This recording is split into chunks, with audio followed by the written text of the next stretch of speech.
I just saw a video of like Mayor Frey, Jacob Frey. He's in Minneapolis, Oh, yes. mayor of Yes. Minneapolis. He was at the protest and people were asking him like, "Are you gonna abolish the police?" And he said no.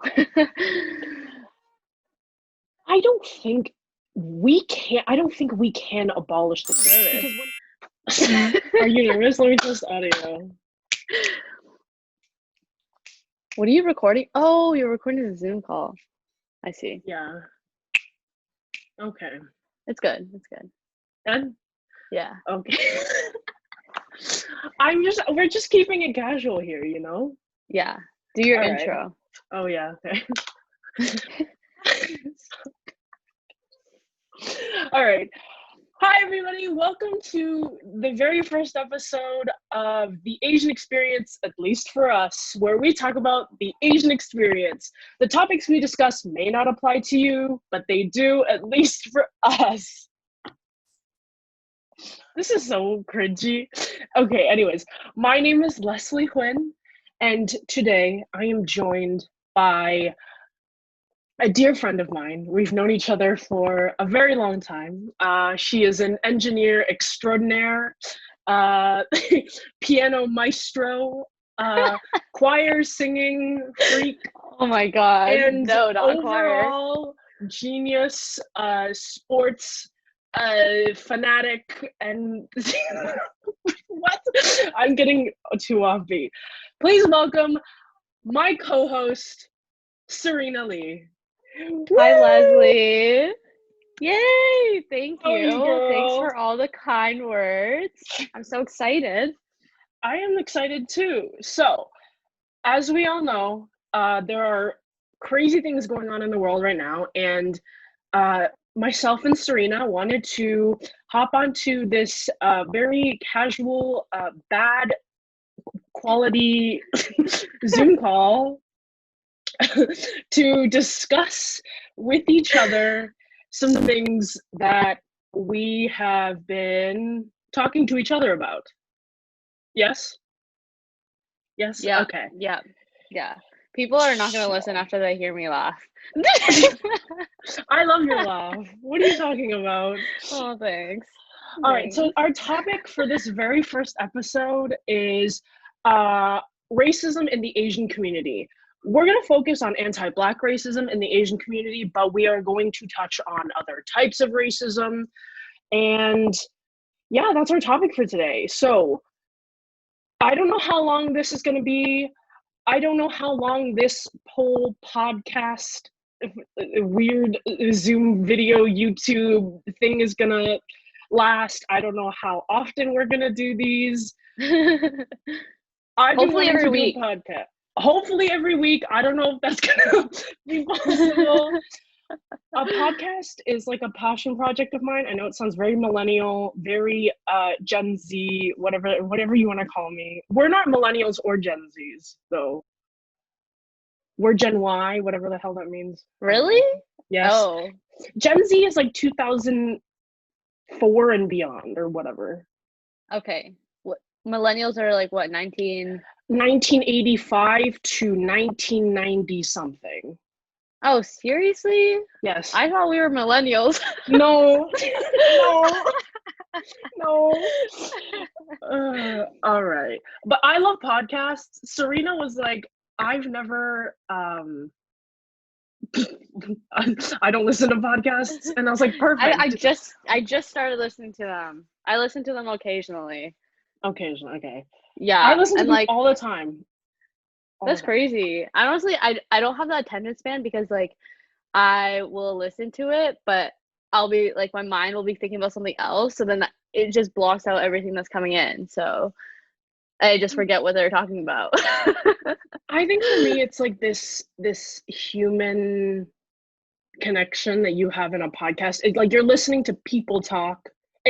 To me, sometimes it's better than listening to music, because sometimes I don't want to listen to music, but I want to listen to something. And I think podcasts are a great medium. That's not it. Yeah, no, whenever I have like conversations with my friends, I'm like, oh, if only someone was recording this. This is such a great conversation. And Like for that's why we real. started this show. Yeah. So excited. All right, so let's dive right in. Okay.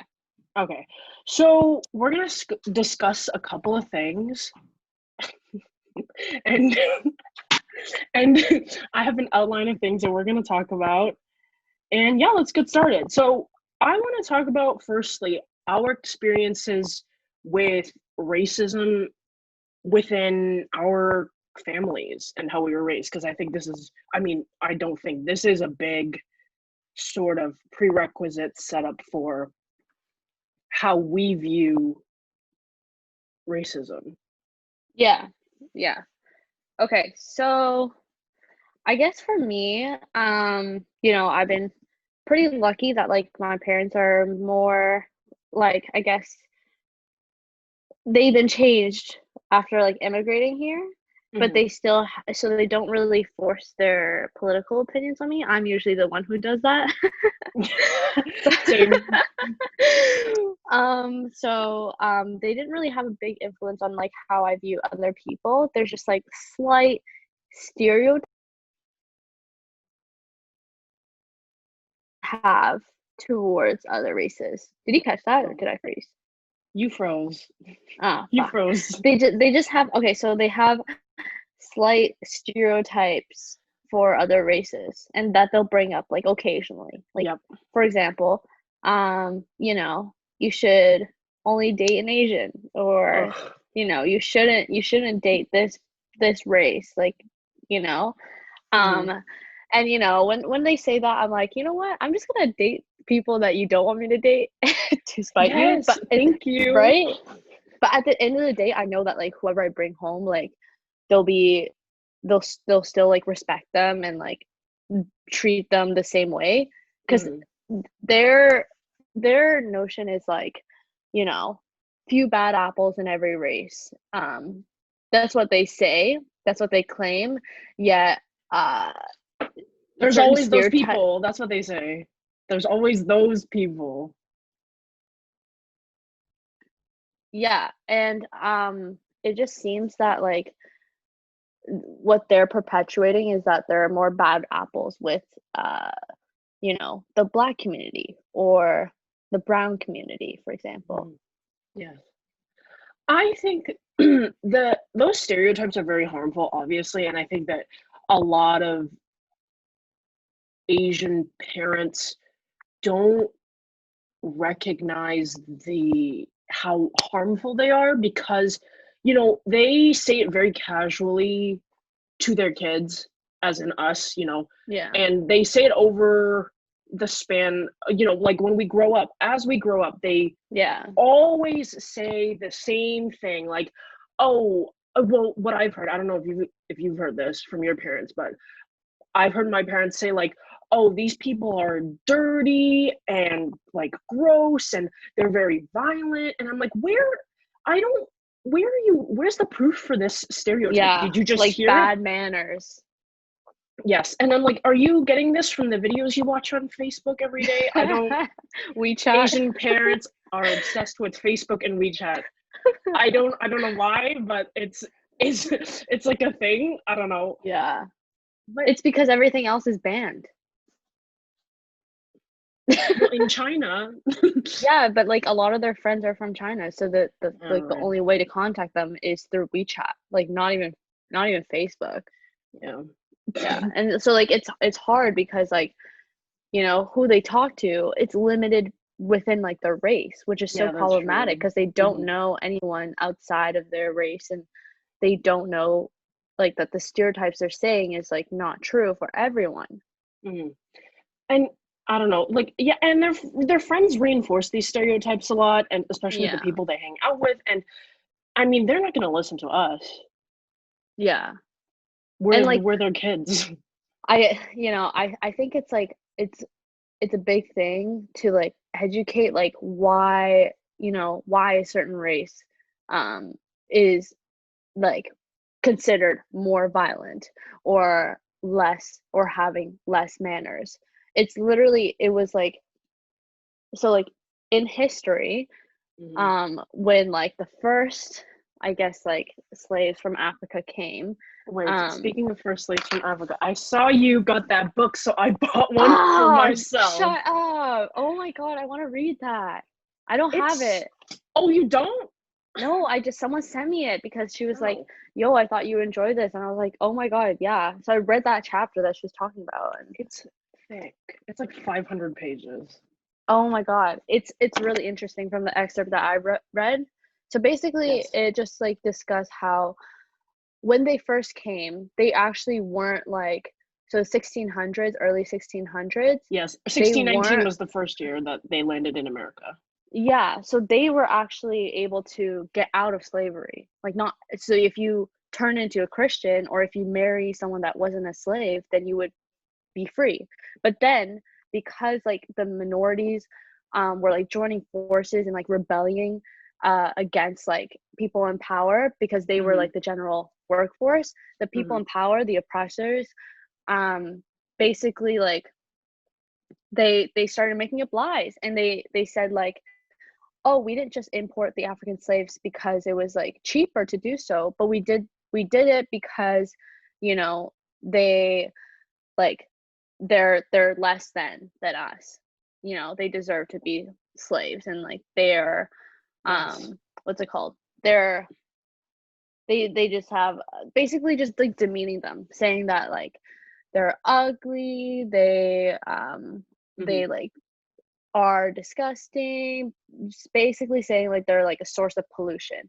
And then that carries Yes, in, I've read this. I've read this right? excerpt, And yes. that Mhm. carries on like over years because right now like the beauty standard is literally catered towards, you know, white people and it's Yes. because of the history. Yes. I read that excerpt, and one of the they said that there are 3 reasons why they took slaves from Africa instead of other parts of Europe and Asia. It was because Africa was closer to well, England, let's say that. Or Mhm. closer to America, and I forgot the second one, but the third, am I cutting out? No. Do you Yeah. hear me? Okay. And the third reason was because they had biological or medical immunity to Yes. different Yeah. diseases like Yeah. malaria. And if they Exactly. had that, and what is it like? Genetic immunity equals to, well, genetic superiority also equals to social inferiority. Yeah. That's what the Europeans said, that like that's what their reasoning was.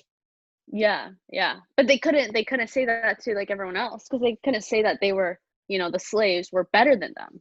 Hmm. So they had to, like they got, like, doctors who claim that they're, you know, unsanitary, like, Yes, all that I've stuff, heard of it. Yes. and it's funny to see, like, those, um, I guess, like, those things that were being said about the oppressed by the oppressors still being said about them today, and that I feel like that shows that like how far it still goes and how deep the stereotypes still like are Hmm. that black Yes. people are lazy, for Hmm. example. Yes. Also, racism in the Asian community doesn't exist. It doesn't just exist towards Black people.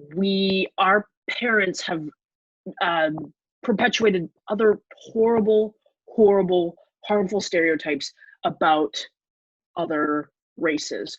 Like, for Yeah. example, how brown people are dirty and violent, Yeah. and to them it's casual, but for us, now that well, not now, but over the times, we know more than we know that that's not true. Yeah. And I think that, well, first of all, they don't listen to us.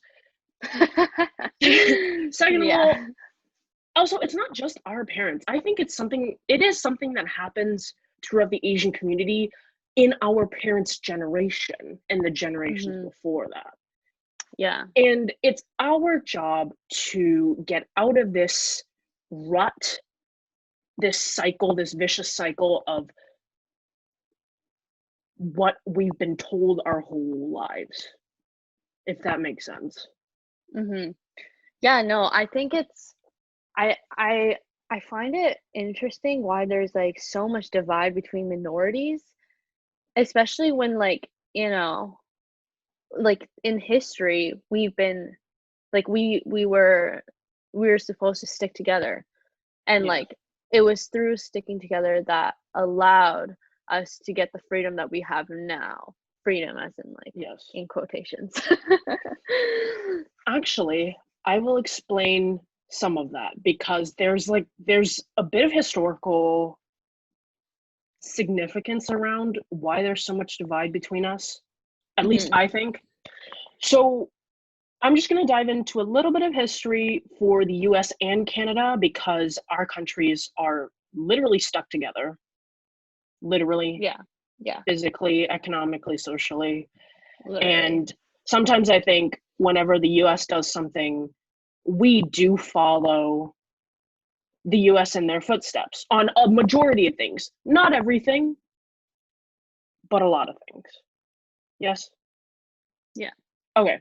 So you've probably heard of the Immigration and Nationality Act of 1965. Mhm. It was an act passed under Lyndon B. Johnson, who was the president after JFK was assassinated. Fun fact. It immediately followed the Civil Rights Act of 1964, which we all know was an act condemning, well, it's a labor and civil rights law, and it Yeah. banned the discrimination based on race, color, religion, sex, and national origin.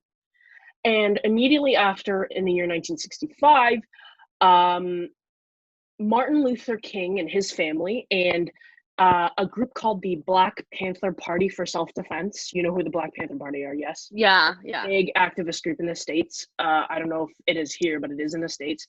They pushed for Lyndon B. Johnson and his government to push this act, this Immigration and Nationality Act of 1965, because before that, they banned immigrants from Asia, all of Asia, different parts of Europe that were not Northwestern. So like the UK, like they allowed them, like the people from the UK, Ireland, Scotland, that sort of area, to come over to go over Yeah. to America and not everywhere else. And all, yes, and like those two parts were the main parts. And I think before that, it was like people who wanted to come over to America from those parts had to be very highly educated. So they had to have college, university degrees and have guarantees of employment over here before they could move over here. I think. Mhm. I'm not sure if that was a rule. I'm not sure if it was a complete ban or if that was in place. But MLK and his family, Martin Luther King and his family, and the Black Panther Party pushed for Lyndon B. Johnson to pass this act so that people, regardless of their level of education or employment futures in America, could come over here and start a new life, especially during that time when wars were going on in Asia. Big Wasn't that like, wars. was it like the The Vietnam Vietnam War? War? Yes. Yeah. And that was also the few years after World War II, during the Cold War, I think. That was the 60s. I don't know. I don't know what. Two people are not very educated. We have some facts. We're missing a couple holes, but we're doing the best we can. And Honestly, yeah, I don't know my history, but trying to learn more. okay, awesome. So, and then we have a Canadian version. It's called the Immigration Act of 1976. Mhm. And it basically gave more power to the provinces. Each province had their own their own set of rules of who they let into Canada. And it basically classified 4 classes of immigrants. So it was refugees, families, assisted relatives, and independent immigrants. So those are the 4 main classes of immigrants that were coming into Canada at the time.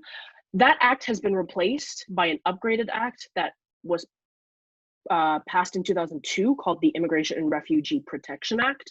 and it also involved more border patrol. So have you seen the show? I forgot the name, never mind. It's like a show that like centers around, like there's like a camera crew that goes to all the airports in Canada, and they follow the border patrol. And whenever people come in and there's like something that happens, they film it. Like people like from Asia trying to sneak in like fruit, and they're like, oh, look at these people, they're trying to sneak fruit in their suitcases, and now they have to pay a fine. Do you know what I mean? And then they have scenes of like No.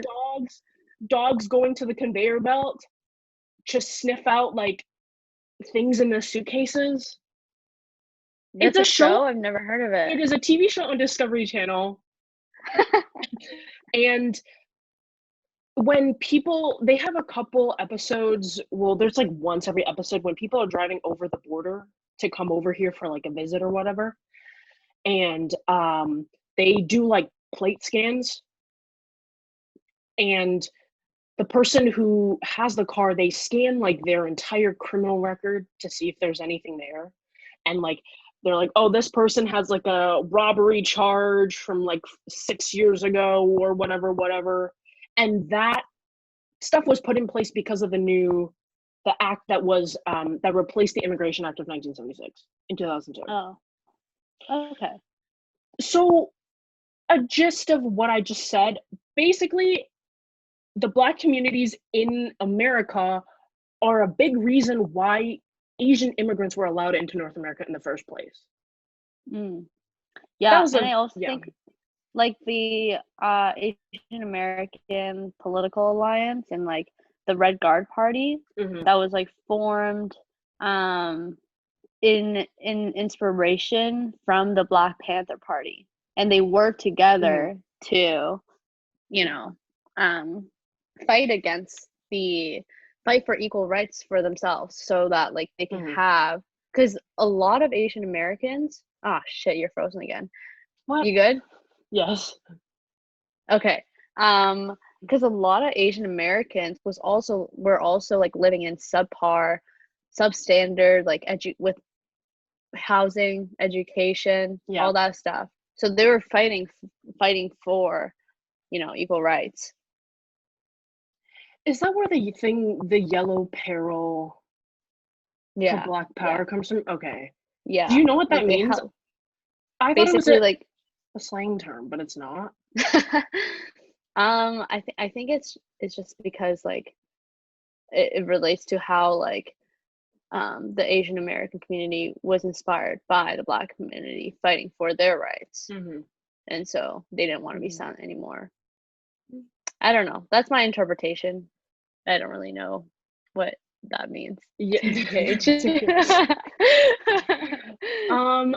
One more thing before we get into some other stuff. I talked to you about Rodney King. I don't know if you did any research on Rodney King. I have a gist of it. I quickly read up on the whole thing. Okay.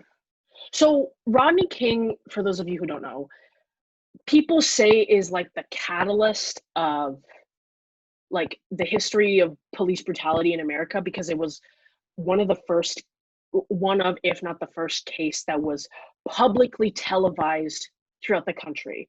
Again, I don't know if this is fact, but when people talk about police brutality in America, they always start with either Emmett Till or Rodney King. Okay. And Rodney King was like a big thing that was televised all throughout America. So the Rodney King incident happened in 1991. Yes, almost. Yeah, I think, or 1989, something like. No, it was 1991. Yeah. No, 1992. 92. Really? 92. Yes, because it was the same year that the LA riots happened, and the LA riots happened because of what happened to Rodney King. Okay, so before I talk about Rodney King, let's talk about. No, it was 1991. Sorry. Really? Yeah. So like the video is 1991 March 7th, but like the riots would start after, and they continued. Oh, because the trial went on for a year. Yeah. The trial went on for a whole year. That's why. Okay. So before the Rodney King thing happened, I'm going to talk about the racial tensions in Los Angeles between the Black and specifically the Korean community, because as you know, in LA, there's a big Koreatown and there's a huge Korean population in that part of Mm-hmm. LA. Yeah. So there was a lot of tensions were growing even before the Rodney King incident between those two communities. I'll start with in 1989, you know Spike Lee. No. Okay, he's a very big, famous Black director, writer. He's a big guy in Hollywood, and he's like one of the biggest New York Knicks fans. He's like that short Black guy who's always at the NBA draft, and he's always on the sidelines wearing the jersey. You can Google him. He's got these Okay. big glasses. Oh, I think I know Yes? him. Okay. I know who you're talking about. Yeah. Okay. So he released a movie in 1989 called Do the Right Thing. Uh-huh. And it's a fictional movie based on real social issues. And it was about tensions between ethnic groups. And the film took place in Brooklyn, so New York. And he starred in it himself, and and one of the tensions that they focused on was between Black and Korean people. And that was one of the things that really set off those tensions. Not that it wasn't already boiling up before that, but this is now, it's like in Hollywood, and it's being dramatized or like being brought to light in a big screen movie. Didn't know that. And the Black communities were angry towards the Korean communities in LA because a lot of those people were coming in from Korea, and they were opening businesses in those Black communities. They used to be predominantly Black communities, and then they became Korean predominant communities, which is where Koreatown and stuff like that. And Right. also things like cultural differences and language barriers also created those tensions. Yeah. And then on March 16th, no, this was after Rodney King. Sorry. This was after Rodney King, like 2 weeks after Rodney King. In 1991, a Korean store owner shot a I read about that. 14-year-old girl named Latasha Harlins in the head because she thought she was stealing from her store. Yeah. And then the store owner was convicted of voluntary manslaughter. The jury recommended a max sentence of 16 years, because that's what you get for voluntary manslaughter at the time. The judge said, but the judge who was doing that, who was on the case, said no jail time for her. And she got 5 years of probation, 400 hours of community service, and a $5,000 fine instead of jail time. Right. Okay. And then another incident that happened May 25th, which was after Rodney King, 2 Korean liquor store employees were shot and killed during a robbery of the store. And the suspect was described by witnesses as African American. That's the extent of what I know about that incident. And so that was another layer of tension put onto those communities. Yeah. And then March 3rd, 1981, Rodney King was driving on the highway. He had 2 passengers in his car. A cop tried to pull him over for a traffic stop because he ran his plates or whatever. And then there was a high-speed chase. Yeah, that happened, and it ended up in front of a community center. And then a bunch of LAPD and California Highway Patrol officers were called for backup. They arrested the 2 passengers first. So they put them in the car. And then you were frozen for a second. Okay. And then Rodney King came out last. And then 5 white LAPD officers surrounded him, tasered him, beat him with batons, kicked him, and tackled him to the ground before handcuffing him and hog-tying his legs. And all that was caught on camera, wasn't it? Yes, I will talk about that. A civilian by the name of George Holliday, who lived near that community center, he filmed the whole thing out of his window, out of his balcony, and it was the Wow. whole incident. The full video was 12 minutes long, I think, but Yeah. what they showed on the news was only 90 seconds of Oh, it. that's whack, man. 90 seconds. A lot of it wasn't released to the public. It wasn't like, it was kept in court, because Yeah. there's a lot of things that they have to keep in the court and not publicize because it is a public case. And then the footage shows that the police did not cuff him until he lay completely still, and they would hit him every time he tried to get up.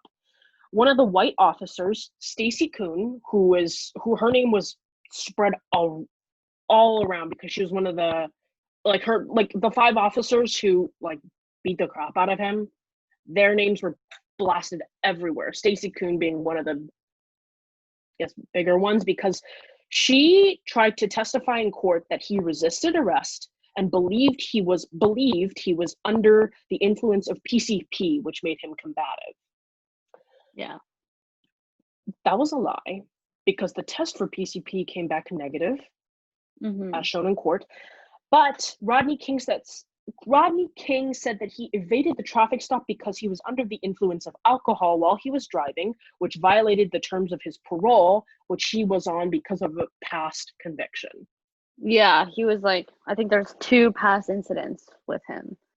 Yes. Yeah. And then but that doesn't excuse those officers. Oh yeah, of course. So April 29th, 1992 was the 7th day of jury deliberations, because apparently they didn't go to court about this until the year after. I don't even know. I heard they took the officers because there was oh shit, you froze again. No, you're back. I heard that so basically because there was so much public attention that those 4 officers went to court somewhere in some other another area, far away from where everything was happening. Yeah. Yes. And the jury was comprised of, I think it was 8 white 9 people. 9 white women, not women, just 9 white members. And an Asian person, and 1 Asian person, Latino? 1 Latina person, and 1 biracial person. The biracial, I don't know what the 2 races are, but yeah, there were no Black people on the jury. None. Yeah, and so the officers were acquitted, right? And yes, basically that sparked all the riots that happened after. Yes. It was because the jury said that they couldn't come to an agreement for the final verdict. So all 4, I think only 4 officers went to trial, but 5 of them were there when they arrested him. All 4 officers that were convicted of assault were acquitted. And then only 1 officer was charged or sentenced with a charge of excessive force. Oh. So there was only 1 charge. Yeah. But then the riots happened. And then after that, well, that changed the story for some of those officers. Yes. So April 29th was the day they released the verdict. The riots began, and then police, National Guard, U.S. troops deployed sun up to sundown for as long as they lasted. Really? Which I think it was 7 days. I don't remember how long. Wow. No, it was not. It was way longer than that. Yeah. So the tensions that come with the Asian and the Black communities during this time was because the incidents that I talked about that happened after the Rodney King incident, but before the trial happened, Korean American businesses received little to no protection from authorities. So their businesses were being broken into, looted, and set on fire. And Yeah. whenever they tried to call for police or firefighters, nobody would respond to them. Yeah. So they sort of took matters into their own hands. You can probably Google these pictures if you want, but they're very famous pictures of where did you go, girl?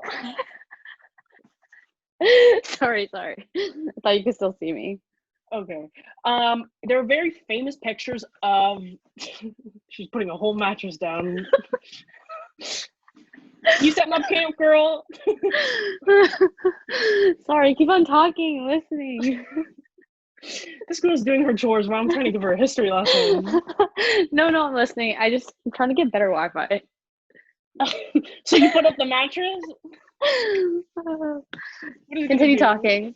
Okay, so there are very famous pictures that were broadcasted all throughout LA News, through even New York Times published these pictures, and it's like Korean store owners standing on the roofs of their businesses with like guns. Yeah, with guns.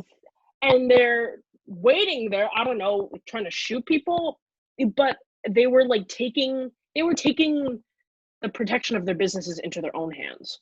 Yeah. Because they felt neglected and they lost faith and trust in the justice system, in the police department. Yeah. Because they weren't there to help them. They were just, I don't know, they were off doing something else. Yeah. I think that was like a turning point, because that's when they realized that, minorities need to stick together. It was a turning point, sort of. There's still a lot of... There's still tension, obviously. Yeah. I think there was one main store owner who did that. And basically when his gas station blew up, he was cleaning up the debris, and all types of people were helping him. So people from the Black community, the Latino community, they all helped him clean up. And I think he realized that so basically he said that Koreans need to stand behind other minorities. I want to ask you a question. Yeah. Obviously, we are seeing what is happening throughout America and throughout the world right now. There's actually, what time is it? There is a protest happening right now, starting at Celebration Square, and they are walking around the block or whatever. They're going from Celebration, walking around that LCBO that's across the street from Square One. And they are walking down here, Ontario, back down to Burnhamthorpe, and back to Celebration Square. I can probably see it out my window. Never mind, I can't see it. Who started that though? It's not... I don't know. The Black Lives Matter movement. That they're not responsible for it. And because I asked my friends, I was like, hey, does anyone want to come to a protest if any of them is happening around us? And they were like, oh, is who's organizing it? Is it a Black person that's organizing it, or is it I feel for these kind of protests you have to make sure that there's a person that's actually involved in the Black Lives Matter movement to organize it, because otherwise it could be it could get out of control and things could... Yeah. Okay. Exactly. And then for example, it could lead to rioting, or and people would immediately blame the Black community. I see what you're saying. I think that if BLM Toronto is absolutely not involved in this, I would think that maybe a white person organizes protest. I don't know, but maybe it's their way of stepping up. I know that they should always have somebody as a representative there, leading it, having their voice be heard. But I think it's... Are you adjusting, girl? No. And I think that, I don't know, maybe it's their way of stepping up. Yeah. You know, Yeah. I don't know. But I don't know. What was I gonna say? I was gonna ask you, what do you think of all the protests that are going on around the world? Like, what do you? Wait, let me specify the question. Hmm. What do you think? Well, what's the impact on not just us, but also the older generation?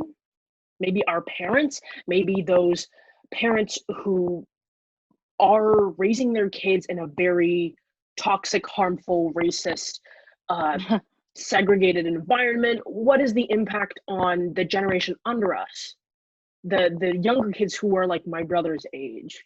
And what do Hmm. you think is the lasting impact into the future, not just in the US, but Yeah. for countries around the world who also experience white supremacy, which are a lot, maybe all of them, probably all of them, like us here. Um, well, so like my mom owns a business. Like she owns Yes. a restaurant, right, in Toronto on Hmm. like Queens and Bay. Hmm. So I, she I told her, I was like, I don't know, I was just asking her for her opinion because I wanted to see what they were thinking about it, and I Hmm. wanted to explain, why people are doing this, even though it's not the best, obviously. Hmm. And she was just like, she just didn't understand it because she's like, like this is like my business. Like I spent a lot of money on this, and like, if it gets like tur if it gets blown up or something, I wouldn't be able to sell it, or like I would Hmm. lose a lot of money. And I basically tried explaining it to her, saying like, this, like if you want to be angry at the rioting that's happening, the looting that's happening, you also have to be angry for the lives that were taken at the hand of like the police. Someone that people like people that are supposed to be protecting the people of this country. Hmm. So like, and also there's this whole thing on lawlessness. Like if the police are above the law and they're not respecting the law, then why would the citizens have to respect that law as well? You know? Hmm. So like, and looting has been an example, or like it has been looting and rioting, although it is what's it called, controversial, it's Hmm. been used in the past as a form of protest, and it's what has gotten people free from slavery. So, what's your opinion on it? Okay. I I think that I mean, protesting peacefully, which is what a majority of the people are doing. It's just that, Hmm. 1% of Yeah. crazy people who are just there to look cool by throwing a brick through a window, or uh, who are there to start shit. Like, I saw a video of, I think it was in New York, and it was a bunch of protesters and a bunch of cops. And then there was like a couple of white people standing behind them, pushing the protesters into the cops to try and like initiate violence and like an arrest. Did you see that? Really? No, I didn't. At one point it was all over Twitter. I think it's a right in the states. It is a First Amendment right to peacefully gather and protest. It is Yeah. also a it's also a right in our version of the Constitution. I don't know what it's called in Canada. I don't know. Our version of the Constitution. It is a human right to get out there and peacefully protest. I think that it is really important for us to do that because it gets attention from people who are supposed to lead us or to protect us, like the police, like Yeah. politicians. There we go. Good. Like politicians, but we we are doing that work But how are they, the politicians, the police, what are they going to do to put our goals and our aspirations, the aspirations and the goals, the things that the Black people and the Black Lives Matter movement want to see in the world, to see change? What are they going to do to help us do that? Because one single person can't defund the police. I can't defund the police. You can't defund the police. We have what? Yeah. Maybe $2,000 in our bank account. How the fuck are we going to defund the police? You know what I mean? They are the ones in power. We elect them. That's a correct statement. We elect them. We give them the power. We give them the money. We are taxpayers. We give them the money to do things. What are they going to do to push this forward? Because, Justin Trudeau can come outside of Parliament Hill all he wants and put a mask on and take a knee. Yeah. Great. That makes you look like more of a human. Awesome. You kneeling is literally doing nothing. Yeah. What are you going to do in office? What are you going to do in Parliament, inside of that building, in front of Andrew Scheer, who is also a toxic, horrible candidate? They're removing him, but the Conservative Party is just not my favorite. Yeah. I think it's such a simple solution. So yesterday I listened to a podcast from Sean King, The Breakdown, and it was about budget, like looking at the city's budget. Yes. And he gave an example. I think it was the Los Angeles County or some other one that starts with, I think it was Los Angeles. But basically, it showed that the proposed budget for either this year or the upcoming year, it was like $3 billion. $3 billion for the LAPD. For the police.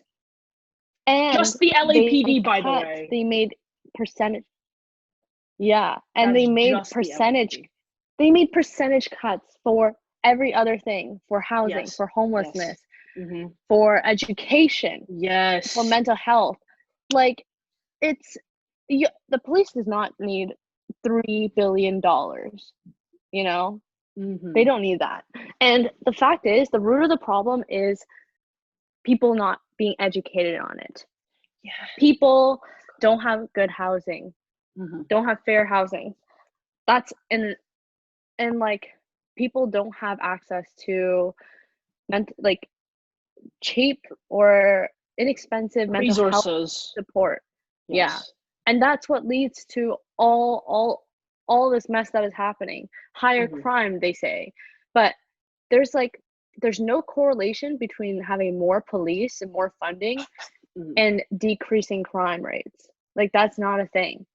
You have more police, and I think there's you have to meet a quota per day or per month or something for each police officer. Like, you have to make a certain amount of arrests, which is obviously gonna lead to more crime because you have police officers who have to meet their quota, and it's funny because that proposed budget was proposed when crime was at its all-time low in LA. Yeah. And so, obviously crime is gonna go up. And I just saw a video of Mayor Frey, Jacob Frey. He's in Minneapolis. Oh yes. Mayor of Minneapolis. He was at the protest and people were asking him are you gonna abolish the police? And he said no. I don't think we can abolish the police, because when we talk about defunding the police, it's not about getting rid of police. People are so quick to make assumptions about things that we or social media, anybody puts out there. When we say defund the police, we are saying to cut their budget. Cut the budget. We are not saying fire the thousands of officers that are there, because the police are there for a reason. But the way that they are executing that reason is not ethical. The amount of money that every city puts into their police department is absolutely ridiculous. Yeah, Toronto too. Oh my God, let's not talk about Toronto police. Yeah. Let's talk about Peel Police. I sent an email to Mayor Bonnie Crombie. Hate that woman. I said, hey lady, listen. Last year to this year, you had a 5.4% increase in budget for the Peel Regional Police. And it's not just her. Peel Region is us, Brampton, and Caledon. Yeah. And she was like, oh, but there's also been an increase to other things, like the things that you talked about in your email, like homelessness, education, resources, community things, and stuff like that. And I'm like, great. Why don't you just increase the other stuff and not increase the police? Like, increase the budgets of the police. Right. Why can't you move?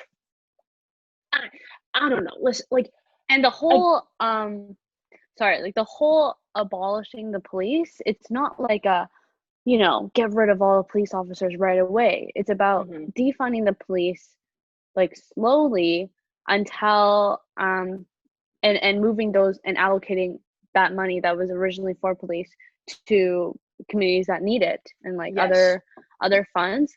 And then I think they're working towards a thing where basically communities monitor their own communities. So literally, like, but it might take like years to be in practice. And like, whether I believe in abolition or not, I think that's just abolition. Like I feel like that's something that people need to be aware about, is that like it's not like a straight away thing. But I do believe in defunding the police, like, right now. What do you mean by communities monitoring their own communities? Honestly, it's very vague, and I haven't done enough research on it, and like I don't think they have like a plan. But basically, let me get the thing where I read about it. Like neighborhood watch. Do you know what that is? It's like when people volunteer to stand on the roof of an apartment and just watch the street overnight. That's what neighborhood watch is. I don't think neighborhood watch is a thing. Like, do people do that? I don't think so. In the States, they do. I don't know if it is here. Well, yes. Like white people watching their white neighborhoods. Yeah, they're wearing to like make red sure that there's vests. no black people.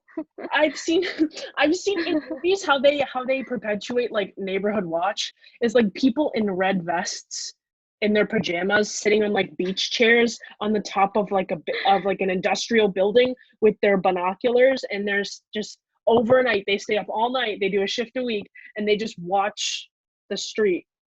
Yeah. It's it's a very vague explanation, but there's like a list of books of on it. So for example, The End of Policing by Alex Vitale, Abolition Now, 10 Years of Strategy and Struggle Against the Prison Industrial Complex by Anthology, Our Enemies in Blue, Police and Power in America by Christian Williams, The Study Guide at aworldwithoutpolice.org,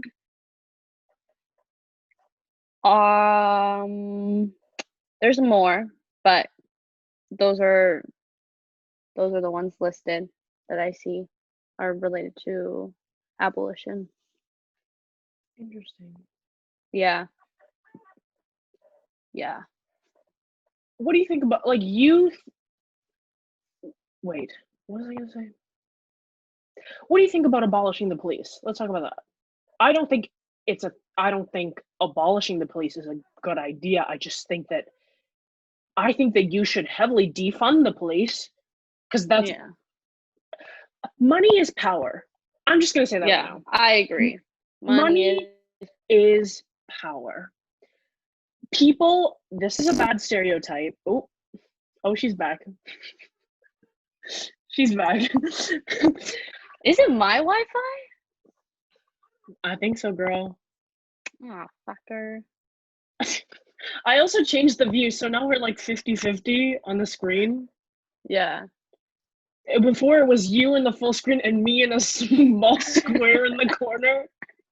It's okay. Now I know what it is. We should have figured this out before we started recording. I'm already on 50-50, bud. Really? Yeah. Crap. Money is power. This is a bad stereotype, and I think we've talked about this before, but Asian people love money. You don't understand. Why did you whisper that? I don't know why. When I say, especially, it's the stereotype is that Chinese people love money. It's not just Chinese people. It is all Asian people. All Asian people Yeah. love money. Yeah. And Money you know is why? power. It's because like, well, at least for my parents, a lot of them are immigrants, right? Yes. And when they came to Canada, they were Yes, they came to poor. Dollar with $12 in their pocket and a dream. No clothes on their back.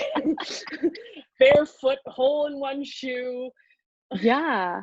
And like well, honestly, I don't really understand my parents' definition of poor, but basically like I think the reason why they want, you know, me to like have like a stable future is so that they don't have to work because they know the struggle of like being poor and they don't want that for me. But it's like, you know, I obviously like grew up with money, so like I understand that it's not everything. And you know, it doesn't really bother me that much if I don't have money because I grew up with money and I'm, Yeah. you know, doesn't make me, but actually I don't know. Like obviously I can't relate to being poor, so I can never feel how impactful that lifestyle may be. But I think like doing what you love is more important, to be honest. That's true. Yeah. What about you? My parents also grew up very poor. They're from Vietnam. And like my parents' ideals of money are that it's like number one. My parents love money. People don't understand when Asians say they love money, they will pick money over their children. Like I don't know how to explain it. But give an example. I don't know. It's just like the way they put money, the hierarchy.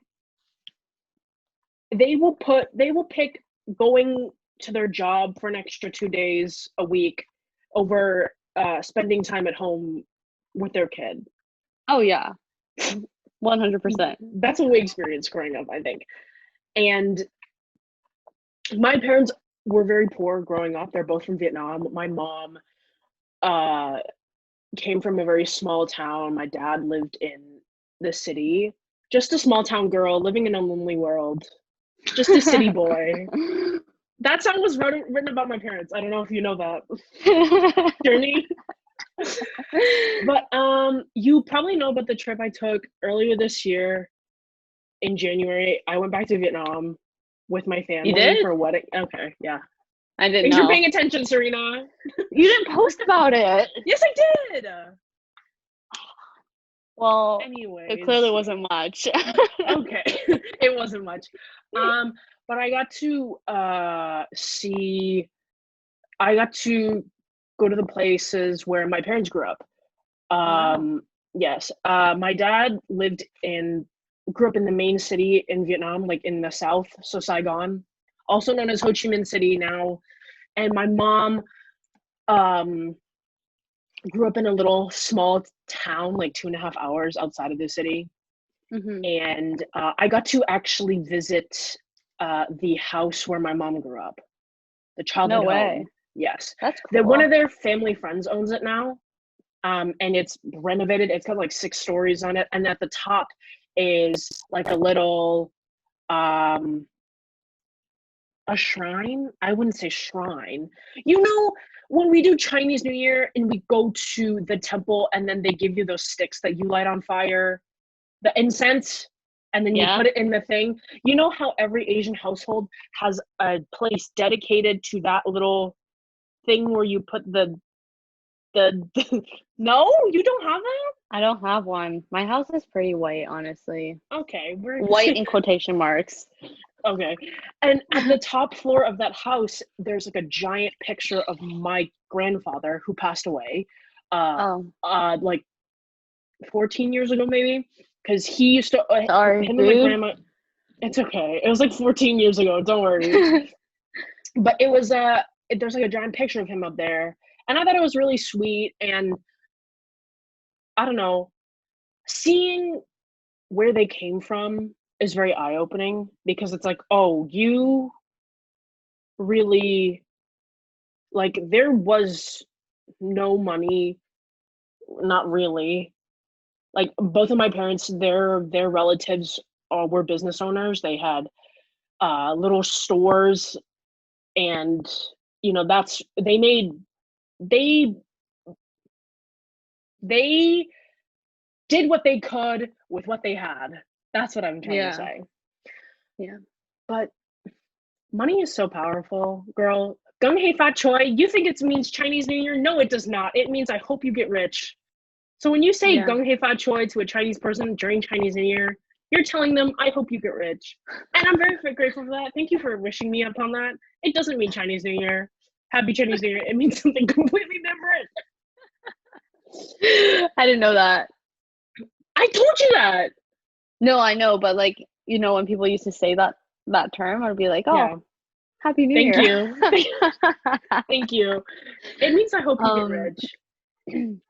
yeah, yeah. So back to like abolishing the police. Mm. I just honestly, I just haven't read much about it and about like exactly the plan of Mm-hmm. like how the community would how crime would be diminished without police.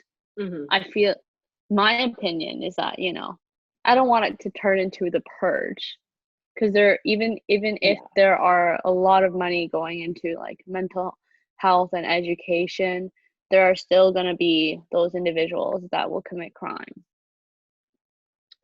Yes. And it's like, I don't know. I don't have like I don't know enough about it to like have a Mm-hmm. good opinion on it, but like Mm-hmm. I do know about defunding the police, and I think that works. That will work It because, will work. like you said, money is power for real. Money is power. Like you don't need You a don't whole fucking understand. army behind the police. You don't need a SWAT. Well, You don't SWAT is need a little bit tear. different. You don't need tear gas, rubber bullets. That shit needs to be banned. Sorry, there's like a There's a petition for petition that. going there. Somebody started a petition to send to the UN Yeah, to, yeah, to ban that rubber bullets yeah, and tear gas. dude. Like people are dying like People are from tear dying. gas and rubber bullets. Like that's crazy to me. Like people who are going out to the protests in the U.S. are brave. Honestly, they are so brave.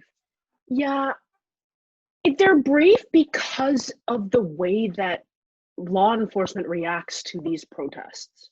The way that Donald Trump is painting these protests and the way that his supporters and his and the people who work for him, aka law enforcement, National Guard, military troops, which he is threatening to send out, Oh yeah, that's why it's brave. It's not because of it's a human right to protest, but the way that they are reacting to it is absolutely ridiculous and what makes it brave.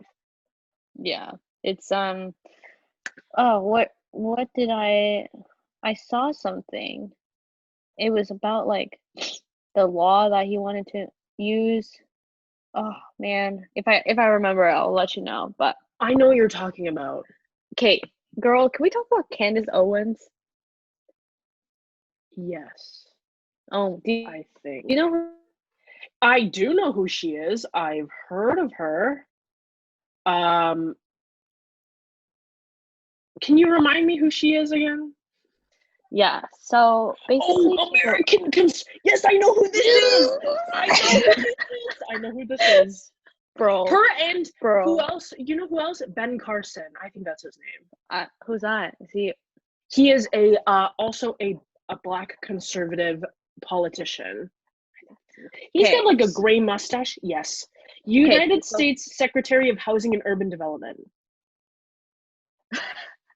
So for people who don't know, Candace Owens, she is a very crazy far-right black woman conservative who supports Donald Trump, does not support feminism, and basically condemns what is happening right now. She also criticizes the Black Lives Matter movement.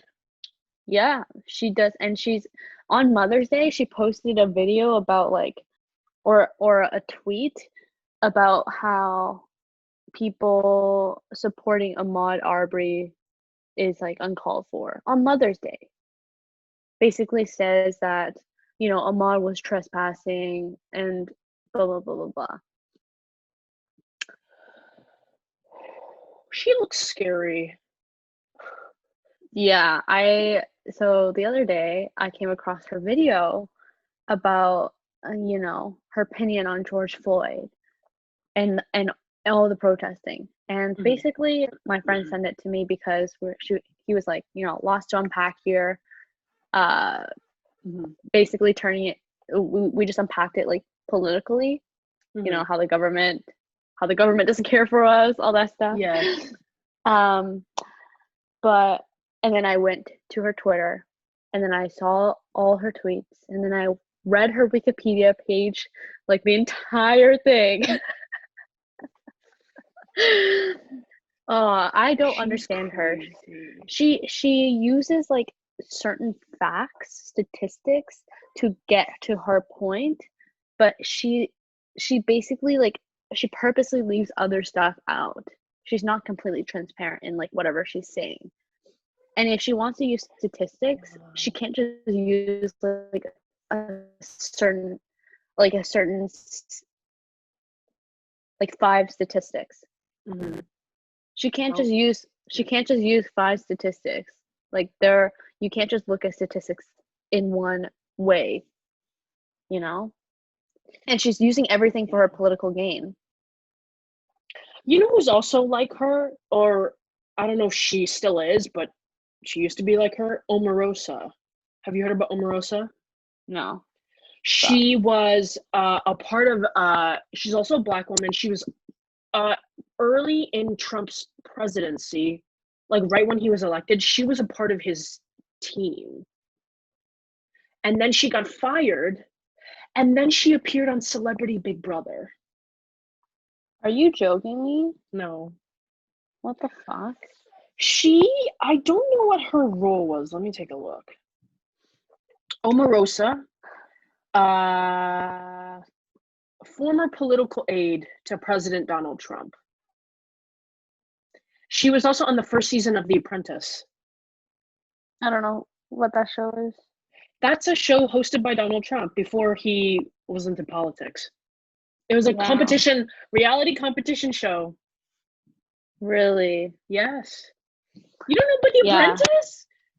No. I just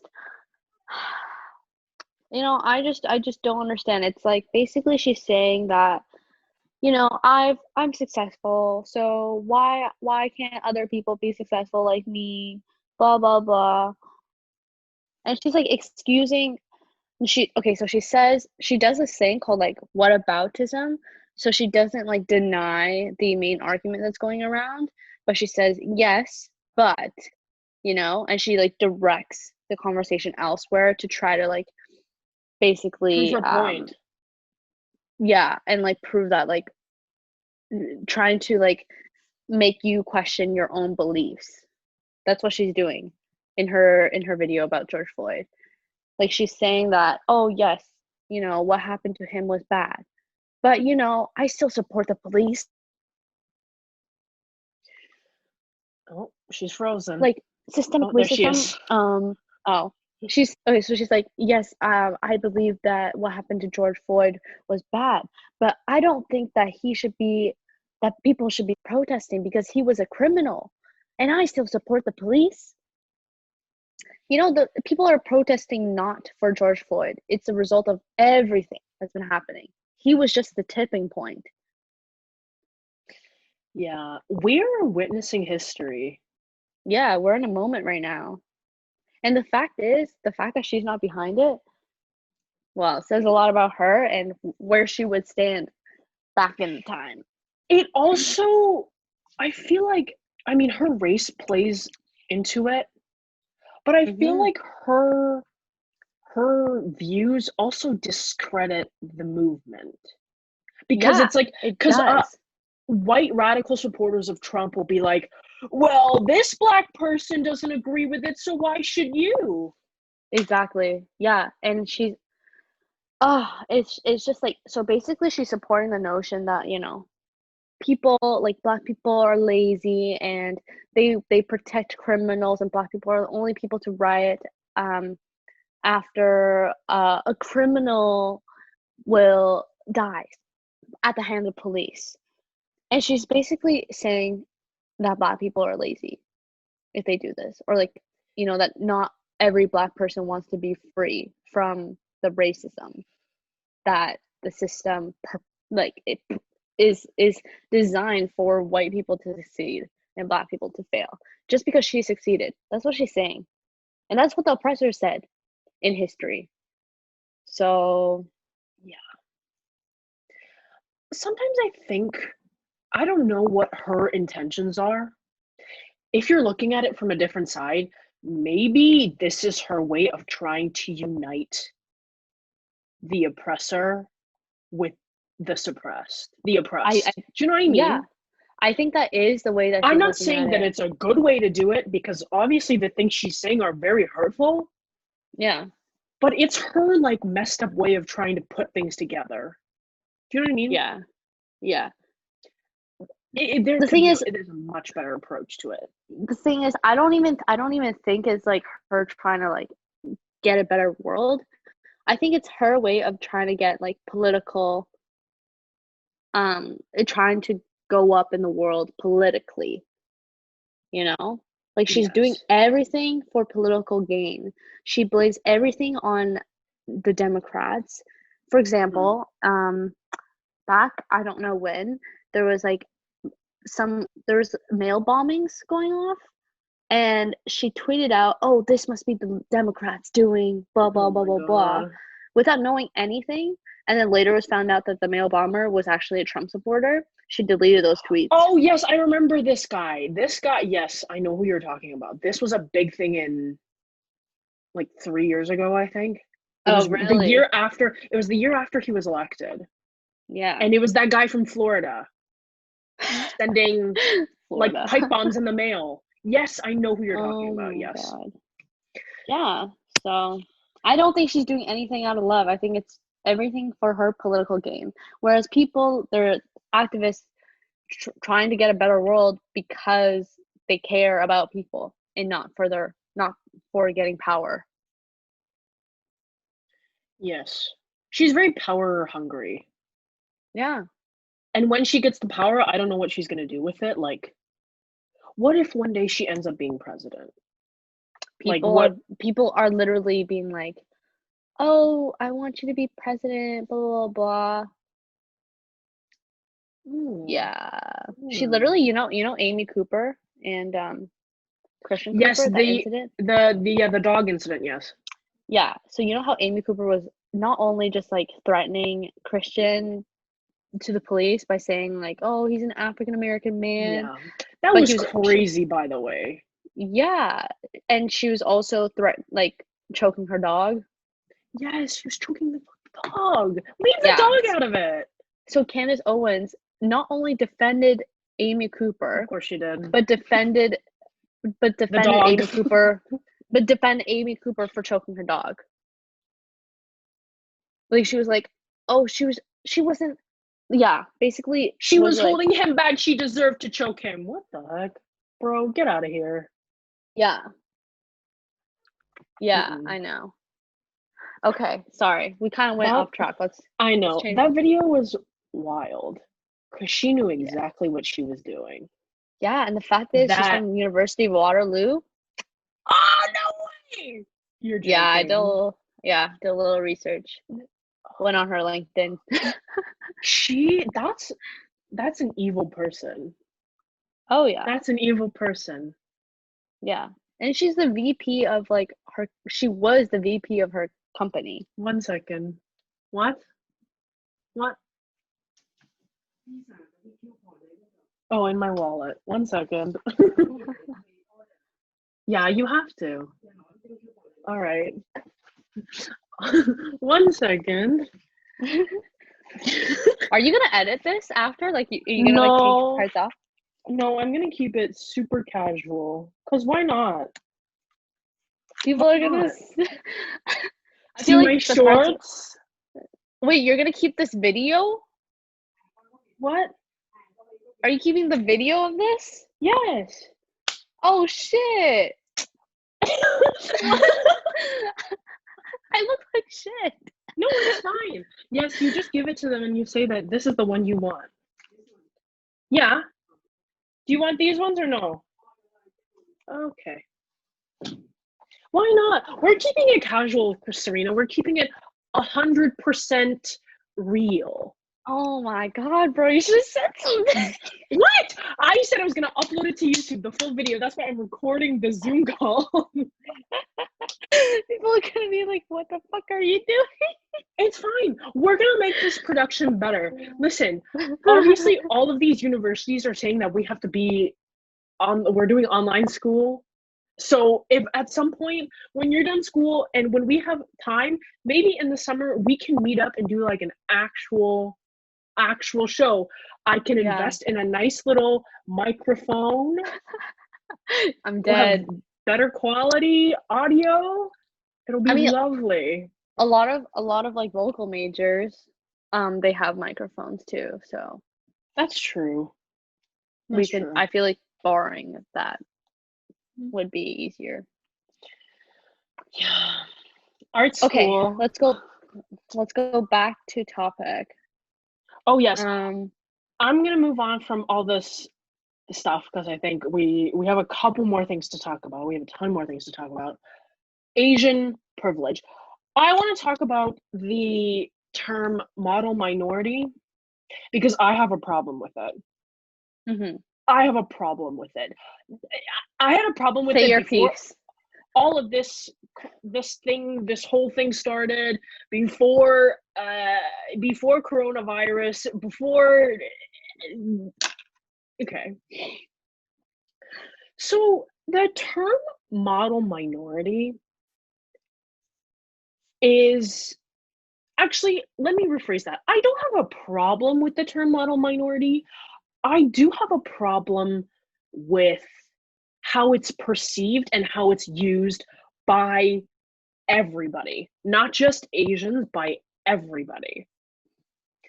So model minority, historically it started with, I watched this TikTok of this brown guy talking about the term model minority. I don't know if it's true. I think you've seen it. No. Okay. So he talks about how, I don't know if this is true, but model minority was used back when, the Immigration Act was enacted. Asian people would come over to America or to Canada, whatever, and they were like assimilated into American society easily by white people saying that they are a model minority. Oh, they're really good in school. They're really good at starting businesses. They're very good people to society, members of society. Let's make them a model minority. They comply with us. They don't challenge us that much. Do you know what I mean? Model minority. Now, because of big social media people, YouTube people like Long Food Productions, I'm just going to name drop here. Love them. I love them too. But I think that they turn the term around with model minority to mean which still is it still fits its historical context or alleged historical context. But now it's like, oh, a model minority, a model Asian person will go to college and become a doctor or a lawyer or an engineer or an accountant or a nurse or whatever and get a good job and have a normal life. But we're not the model minority. We're going to be the Asians that go into film school and like become actors and artists and creators, and we're not all smart. We are not all small-eyed, yellow-skinned bad drivers. We disappoint our parents. Yeah, I'm a good driver too. We disappoint our parents sometimes too. Not just you white people. Oh. And I think that it's great. Like awesome. We're not, we fill in every industry. We have people in every industry, not just, being doctors and lawyers and whatever.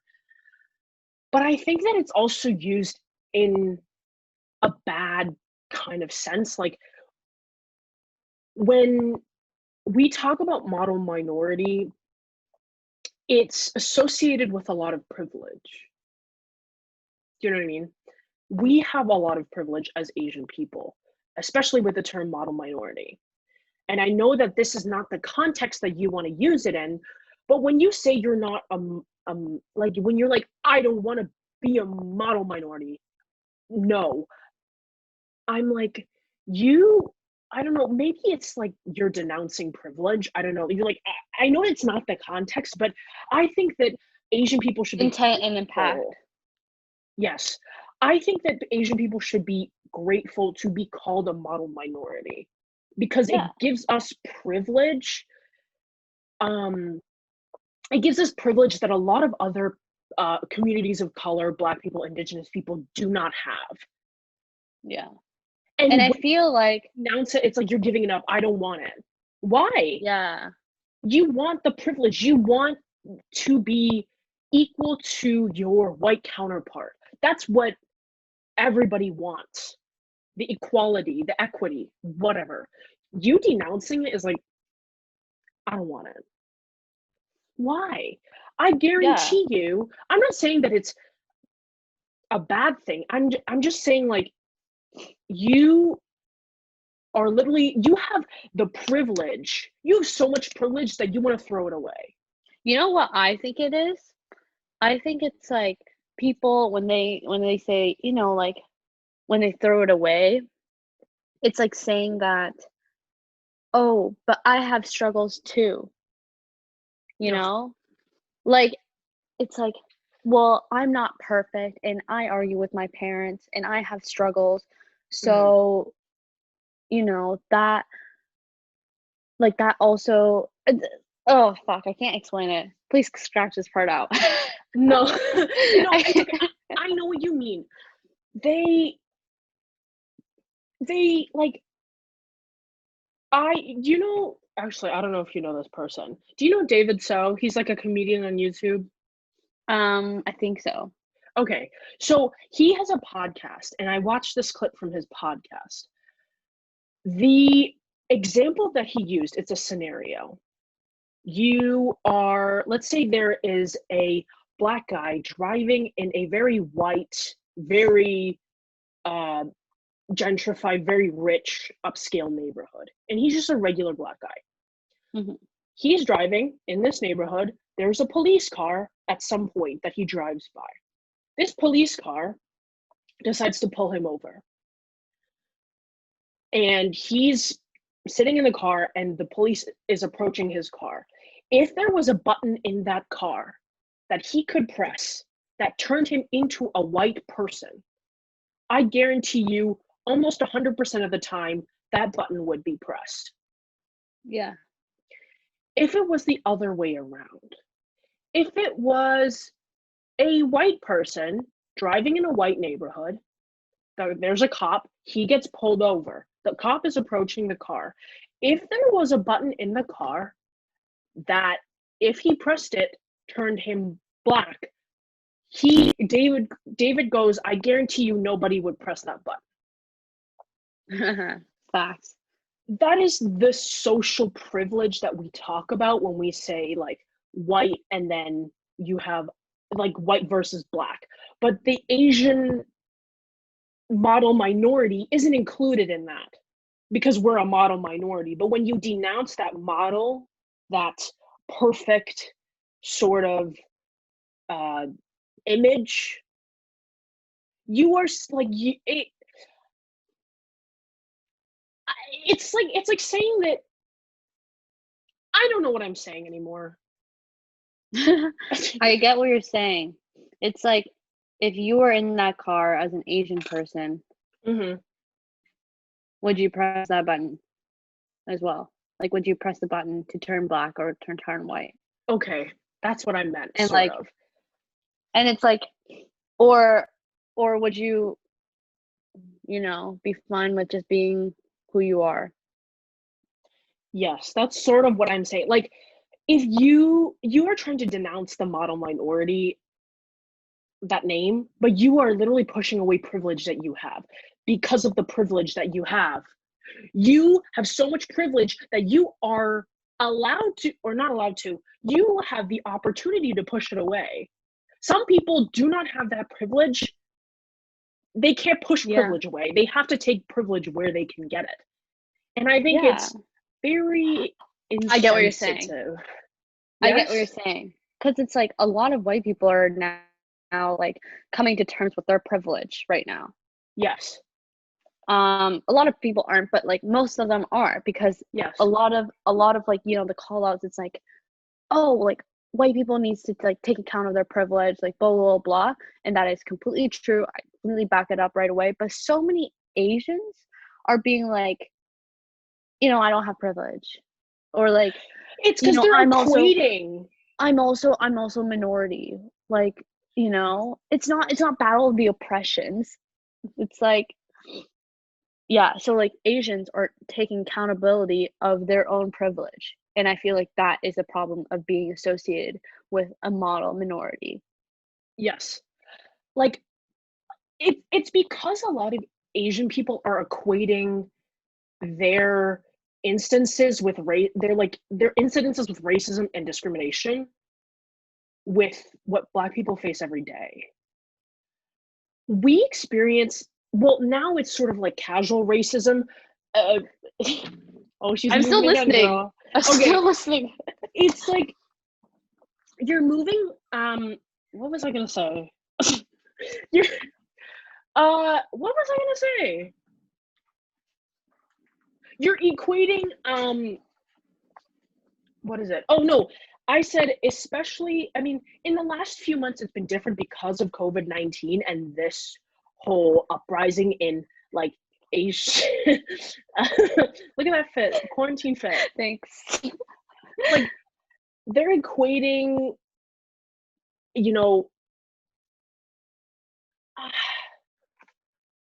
They're equating their the racism that they've experienced. Yes. The racism that Black people have experienced for 400 years. Yeah, which is wrong, because yes, I'm not saying that we haven't experienced something that's like that, because we had people, well, during I think the Industrial Revolution or whatever, I don't remember, Chinese immigrants were brought over to America, to Canada, for little to no pay to build railroads in North America. Mm-hmm. I'm not discrediting that, because that did happen and that was very bad. I'm not discrediting Japanese internment camps that the US put in place. I am not discrediting any of that, because those things happened and those things were terrible. But we have to recognize the privilege that we have, that we don't have 400 years of terrible, terrible, terrible, terrible oppression by a very powerful country, by very powerful countries that they still face today. Yeah. They don't have the luxury of being called a model minority. We do. Yeah. We have so much privilege that we don't even see it. Because we are people of color, so we're like, oh, we are discriminated against, which we are. But it's like, this is us here, and this is them, like, you can't even see the screen. Like, my hand's already away. Do you know what I mean? Yeah. I think being, like, right now, being a person of color that's not Black, you have, obviously, first of all, you have to recognize your privilege, but you can also use your experiences as a person of color and being exposed to and having, like, some sort of insight into, like, the racism that you've experienced to relate to the racism that Black people must be experiencing every day. It's all very different. Yeah. That's all I'm saying. It's Yeah. different, and we have to recognize that. Yeah. I just wish people, people would just, like, I don't see how people could be like, oh, yeah, it just bothers me when people of color that are not Black can't empathize and empathize. Emphasize. What does that mean? Oh, emphasize. No, empathize. Empathize. Sympathize. Empathize. Sympathize. It's because they're Sympathize. stupid. Sorry. Yeah. It's like unnecessary. Nikki Park. At Nikki Park. Ooh.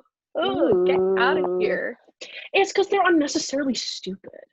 They don't recognize their privilege. Nobody taught them that they had privilege. Also, she's probably just uneducated. Dumb. Uneducated. Like, you didn't know that, like, there was, like, a study done, and majority of, like, Trump supporters are uneducated, did not go to college. Oh, I thought you were gonna say Asian. I was like, what the where did I miss this? They are uneducated. Okay. They're educated about themselves. They're not educated about anything else. Yeah, I know. Yeah. Okay, next topic. Racism that we have experienced. Ooh, interesting. You want to go first? Yes. Okay. I think that, I mean, it's casual racism. I think it's like stuff that I don't even realize because I'm a clown. I'm a clown. And I think that the way I cope with a lot of things is to make humor, is to put humor into it. Like when people say I have small eyes, I'm like, okay, cool. Yeah. That's fine. Yeah. Oh my God. Yeah. People have said that to me and I just brush it off. I'm like, yeah, I know. Like, what do I say to that? like, seriously, what do you say? What do you say? Like, what do you say to that? It's like someone being like, oh, you have hair. Okay, thank you. Do you want me to shave it off? Girl, what the heck? Like, what do you want me to say? Oh my God. I mean, that's like the casual. So funny. I've never, yeah. It's something you don't think about. Stereotypes. Those are stereotypes. And I know, like, there is discrimination, racism with stereotypes, but I feel like we've become so accustomed to it that we don't even recognize that it's offensive. Yeah. Yeah. Which is kind of whack if you think about it. Yeah. It's why a lot of people don't respond to like every like Black murder by police, because people are desensitized. And it takes literally a brutal murder like George Floyd for people to wake up. Yeah. I think that, well, there's a lot of discrimination or like bullying kinds of things that I think American entertainment has painted out for us to see. Mm-hmm. It's not that we don't experience it, but I think that us growing up in a very like, I mean, we used to live near each other. Yeah. Yes. And I think our neighborhoods were very diverse, very Asian center. There weren't many white people where we lived. Yeah. I don't think we experienced an uptick of white population until we went to high school. Yeah. Yes. Culture shock. First day you walk in, 70% white people, and you go, did I last night, did I go into NASA and did I hop on another planet? Where the hell am I? Yeah. Because we didn't grow up with that many white people. Yeah. And you have to think about that area too. Yeah. Well, A we're lot not of going like to talk about that. That area. Like, when I talk about casual racism, it's like kids who are not Asian, they like bringing food, Asian food, into school at lunchtime. And they go, oh, what is that? It smells bad. Yeah. Oh my God, they look like worms. Yeah. And it's like, it's so horrible because like, you know, as a kid, like you don't appreciate, you don't understand, you don't appreciate the culture that you grown up in. And like, I feel like ashamed that I was like ashamed to bring like, you know, Chinese food to class, you know? Yeah. And it's like, I am so proud of like my culture now, and like people around me are, Mm-hmm. I feel like are more aware that you can't just like, you can't just be like, oh, like, why does your food smell so bad? Like, blah, blah, blah. I feel everyone is more, I feel like a lot of people are more aware that there are like different cultures. Whereas as a kid, you don't, but it can definitely impact you in a bad way. Yeah. And like, so I feel like that's why it's so important for parents to teach their kids to not like, you know, judge other cultures, to not make fun of other people because of their race. I think, okay, listen, I've come up with much better comebacks for those things now. Like, people are like, what's that? And like, why, it, like, they're like, ugh, it looks like worms. Ugh, it smells weird. It smells funny. It doesn't smell normal. And I'm like, sorry, I don't want to eat your bland, salt, chicken breast that came out of the pot. Like, your bland, white, dry chicken breast with no salt. Sorry, I don't want to eat that. Sorry, I don't want to. Sorry, I want to feel something when I eat it. Like, sorry, I don't want to eat your bland. It's actually lettuce. funny. It's funny because there's a lot of people who, you know, fetishize Asians now in like Asian culture. Yellow fever. And they're like, oh my, like they're like, oh my God, sushi. Oh my God, dumplings. Oh my God, so delicious. Yeah, The way when you they said were it was young. so funny. Oh my God, sushi. But like when they were younger, they probably were one of those people that was like, ew, like what is that? And you know, like it's not their fault. It's like their parents' fault. Yeah, but I think it's, I mean, it is it's a fetish, but it's like pseudo, it's like in a way, it's also an appreciation, and they're learning to break out of that sort of that hole that they were in. Granted, it is not the greatest way to appreciate somebody with a fetish, but it's a start. I'll take it. I'll take it. I'll take anything. Well, don't take it if it's like a guy that has only dated an Asian person. I think that's I met somebody at Guelph who was like, one of my friends introduced me to this guy, and he introduced me to him by saying he only dates Asian girls. And I said, what the fuck are you talking about? That's kind of weird, don't you think? And then I was in their dorm. I was in my friend's dorm, and that person that that guy that he introduced me to was visiting the dorm because he was friends with all the people who live in the dorm. And I was in my friend's room with my other friend, and then he goes to the other room that he's in, that guy with the fetish. He's like, you want to meet my Asian friend? Like, he literally yelled it. I heard him. And this guy comes barreling in. He runs through the hallway into his door and goes, ugh. He's like, and he runs in and he's like, hi, my name's whatever. I'm not going to put his name in because I don't want to put him on blast. Like people think that, like, you know, we should be thankful or something, that like, or like, it's that, weird. Like, it's uncomfortable. It's weird that like I'm like not even I can't even explain why it's weird. Ugh.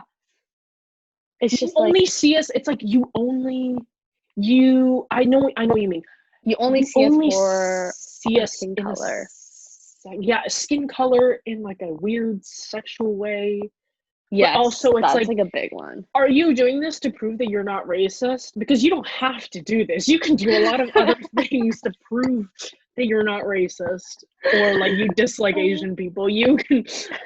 It's a lot of things that are very much more comfortable to us to do. Do you know what I mean? Yeah. What is something you've experienced? And let's talk about high school. We can definitely talk about the things we've heard in high school.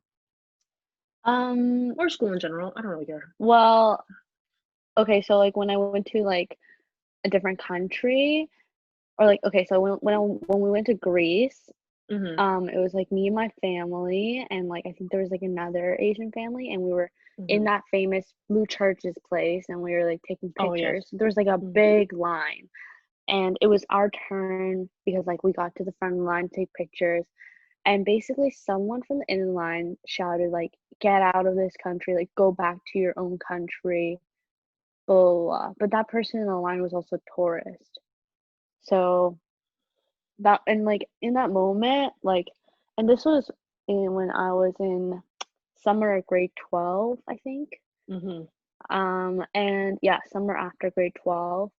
And like I literally didn't know who said it, but I was just like scared, like I didn't want like trouble, like I didn't know why they said that, and I didn't know, like, and I feel really bad for, like, you know, not standing up for like my family and stuff. Yeah, I know. Yeah, it's okay, girl. Let it out. It's okay. Yeah, it's just like it's like you know, because like a part of me, like back, like, you know, when I'm like with a lot of like Asian people, like I feel like people are staring, and like I don't want to be like, I don't want to be associated with them, and it's like, oh my God. and that was like my mindset like back then. So yes, I fully understand what you're saying. Not proud of it. I'm not proud of it either. Like it's because of the things that people see when they see a big group of Asian people. Yeah, it's okay, girl. It's okay. I know. Especially the schools that we go to. The schools that we go to, very white. Let's just start there. Yeah. Very white.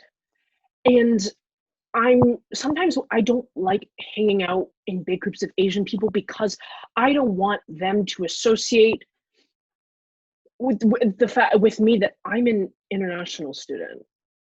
Yeah. And that is a horrible thing to say. That is a horrible thing to say on our part. Yeah. Because it's not bad to be an international student. Yeah. But it's the stereotypes and it's the hurtful things that they associate with those groups of people that I don't want to be a part of, even though I should be the person standing up for those stereotypes. Yeah. Do you know what I mean? Yeah. And it is a terrible thing to say.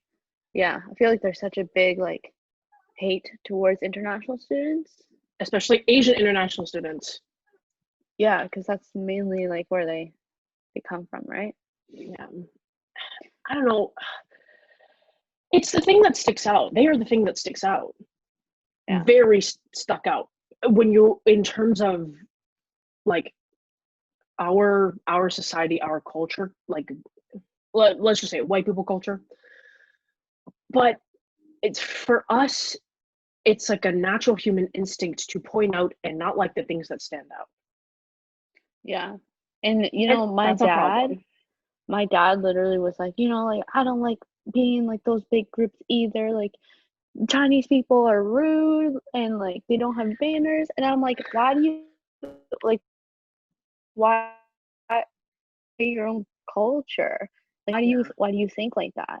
It's because of like how people think here. Yeah, because it's not what they think over there. It's not Yeah. what they think in China. Literally nothing. They don't think anything of it. It's normal. But then they come here and then we are so quick to judge them. And I think it's because Asian families, when they come over here, they completely separate themselves from where they came from. Yeah, they want to fit in. The model minority. Yeah. Full circle. Yeah. As for high school, I never really had like a really big like any big like discrimination. I didn't really face any big discrimination against me. I think it was fine for us. For other people, not so much. Like Black people? Yes. Yeah, definitely. Did you Do you see want that to talk tweet? about those incidents? I think we could talk about it another time because we can Okay, definitely yeah. like dive into it. But did you see that Yeah. tweet, that thing that I posted on my spam about that tweet? Yeah. Oh, Did you see that was funny. Did Terry Whitmill follow you too? Because she followed me. She followed me. Wait, weren't you the one that tweeted at her? No, that was Prapti. That was Jabreen. That was both of them. It wasn't me. What did you tweet then? I mentioned her name in my tweet, and I said, "Oh, my bad. I'm sorry. I meant Terry Whitmill has been real quiet. ... I did not tag her. Who It was tagged her? Shabreen. It was either Shabreen or Prapti. I don't remember. Was that in another tweet? No, they responded to my tweet and then with a tag. Oh, And they that's funny because I just said you dropped this queen at Prapti and like crowns. And Terry Whitmill followed me, and she also followed the person that liked Prapti's tweet or something. So I'm surprised that she didn't follow you too. She also followed Cassidy. Yeah, that's what I meant. Yeah, that's crazy. We'll talk about it another time. We can definitely talk about it. A fun story to remember. Exposing Kothra. My mom got mad at me because she was like, I was like, yeah, my old high school principal followed me on Twitter because I said something. She's like, are you being racist? And I'm like, are you being racist? She's like, you don't speak out on shit like that. Like, that's bad and you're being racist. She doesn't understand racism and reverse racism. And she doesn't permit me to talk about it anymore. Like, I'm literally like banned from talking about it. All right.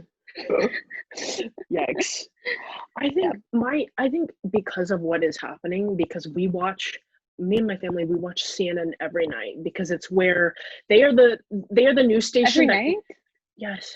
Well, now after all the protests started, because they're like the one news station that has the most coverage from the cities that are doing protests. Like, it was when they were like fifth or sixth night of protesting, which was last week before it like really went big. It was the night after the protests started spreading out, but not throughout the whole country. So they had coverage in Minneapolis, LA, New York, Dallas, Atlanta, Salt Lake City. They had camera crews on those cities that really started the protests, and then after that, every state got involved. All those countries started getting involved, and I think that news is a very powerful thing, and the way they perpetuate the situation is also very powerful.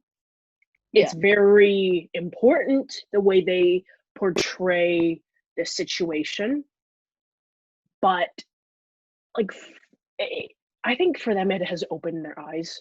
It's opened their worldview of things. Because when it comes on TV at night, sorry, I stand there and first of all, I'm screaming at the TV.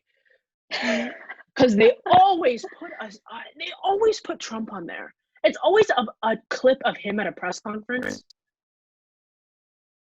Good? Yeah.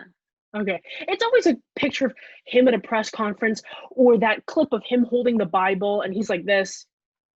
You know what I mean? Well, wasn't he holding it backwards, like upside down? No, I don't know.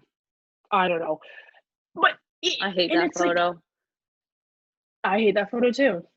It's like Hitler. Hitler also did that. Yes, I know Hitler did. Yes, it's a picture of this him. And I think it's opened their eyes a bit, and I think it really is helping me talk to them about this kind of stuff. Because, like, in the first time in my life, when this stuff comes on, and they're actively listening, and I'm like, this is fucking crazy. Yeah. They've never listened to me like this in my life. And I'm finally getting them to listen to me talk for 5 minutes about an issue that I'm screaming at the TV at. It's crazy. Dude, I can't talk about this at the dinner table anymore. I'm literally like, I'm banned. Really? Like, because I talked about it, and then my mom got mad at me because, you know, obviously I'm more aggressive towards like my family when I'm talking about this issue than like with my friends and like on social media. So you know, I did act like more aggressive, and like I went on a walk and I came back and I apologized, but then she's like, I'm done talking about this, like I don't care, like I'm like, it's happening in the US, like why should I care, like there's nothing that you can do about it, blah blah blah. And I'm like, you know what, and I still send it like to our group chat, like I just send videos of like the police terrorizing like citizens, like that senior citizen. I felt so like hopefully they like read it, but they won't listen to me. And when I try to, and my brother has caught on and being like, Serena, like stop talking, you talk too much. Blah, blah, blah. I thought he was gonna be on your side. Oh no, nope. That kid is very apolitical. He needs to get out of that. People need to understand that politics is involved in everything that we do. I mean, it shouldn't be, especially when it comes to human rights. But right now, everything is political. Even if you want to be, even if you're like, I want to be a doctor, that's not political. You are wrong. You are wrong. Of course, medicine is political. Do you know the everything, the disparity of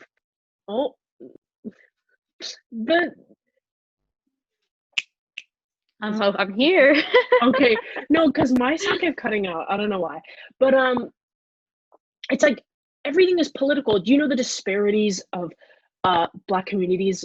Well, I'm talking about the U.S. I don't know about here, but in the Black communities, the hospitals, the healthcare centers that are there are disproportionately funded.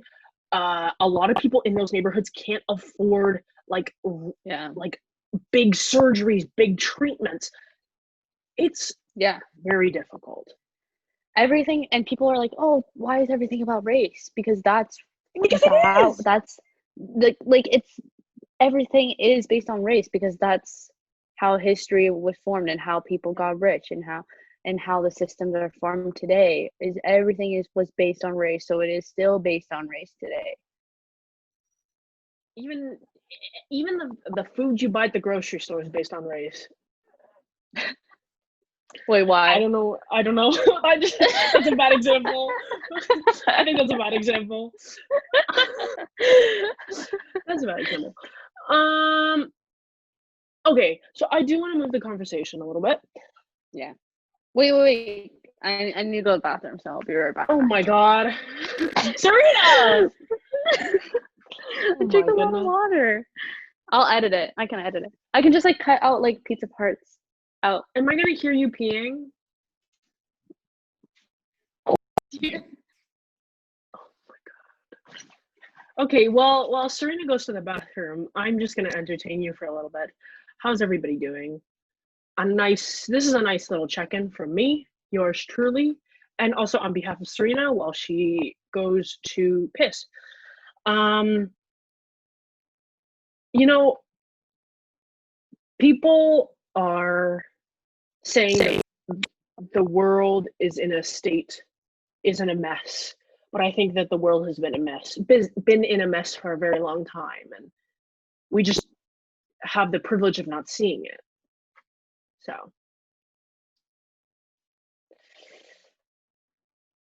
and yeah, I don't know what else to talk about right now.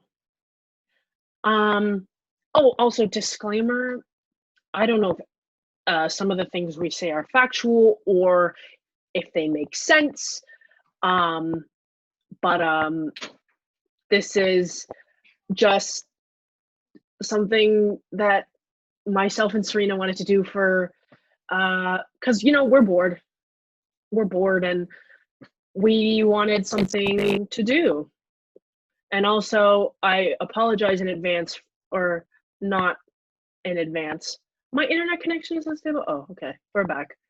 So it is you. How? We've been doing this for over an hour, and it's just been me at home. It doesn't make any sense. Wait, did it just say your internet is unstable? Yeah. Maybe you need to move into like a better room or something. But I think it's fine. It's not cutting out like that much. No, the family is home. I can't move. I can't move. So, I was just telling our viewers. I honestly don't know who's gonna watch this. It's so long. I know it's so long. We do want to keep this up, hopefully. But we do want to talk more about other things that affect us, especially not just with race, but with our lives in general. And I hope we can keep this up because she is a great person to talk to. I love to kiki with her. She's awesome. Thanks. I love to talk to her about things. Same. This is actually the first time me and Leslie talked in person. Well, kind of in person, in literally like, I don't even know, 2 years. A year. 2 years? No. I've run into you a few times.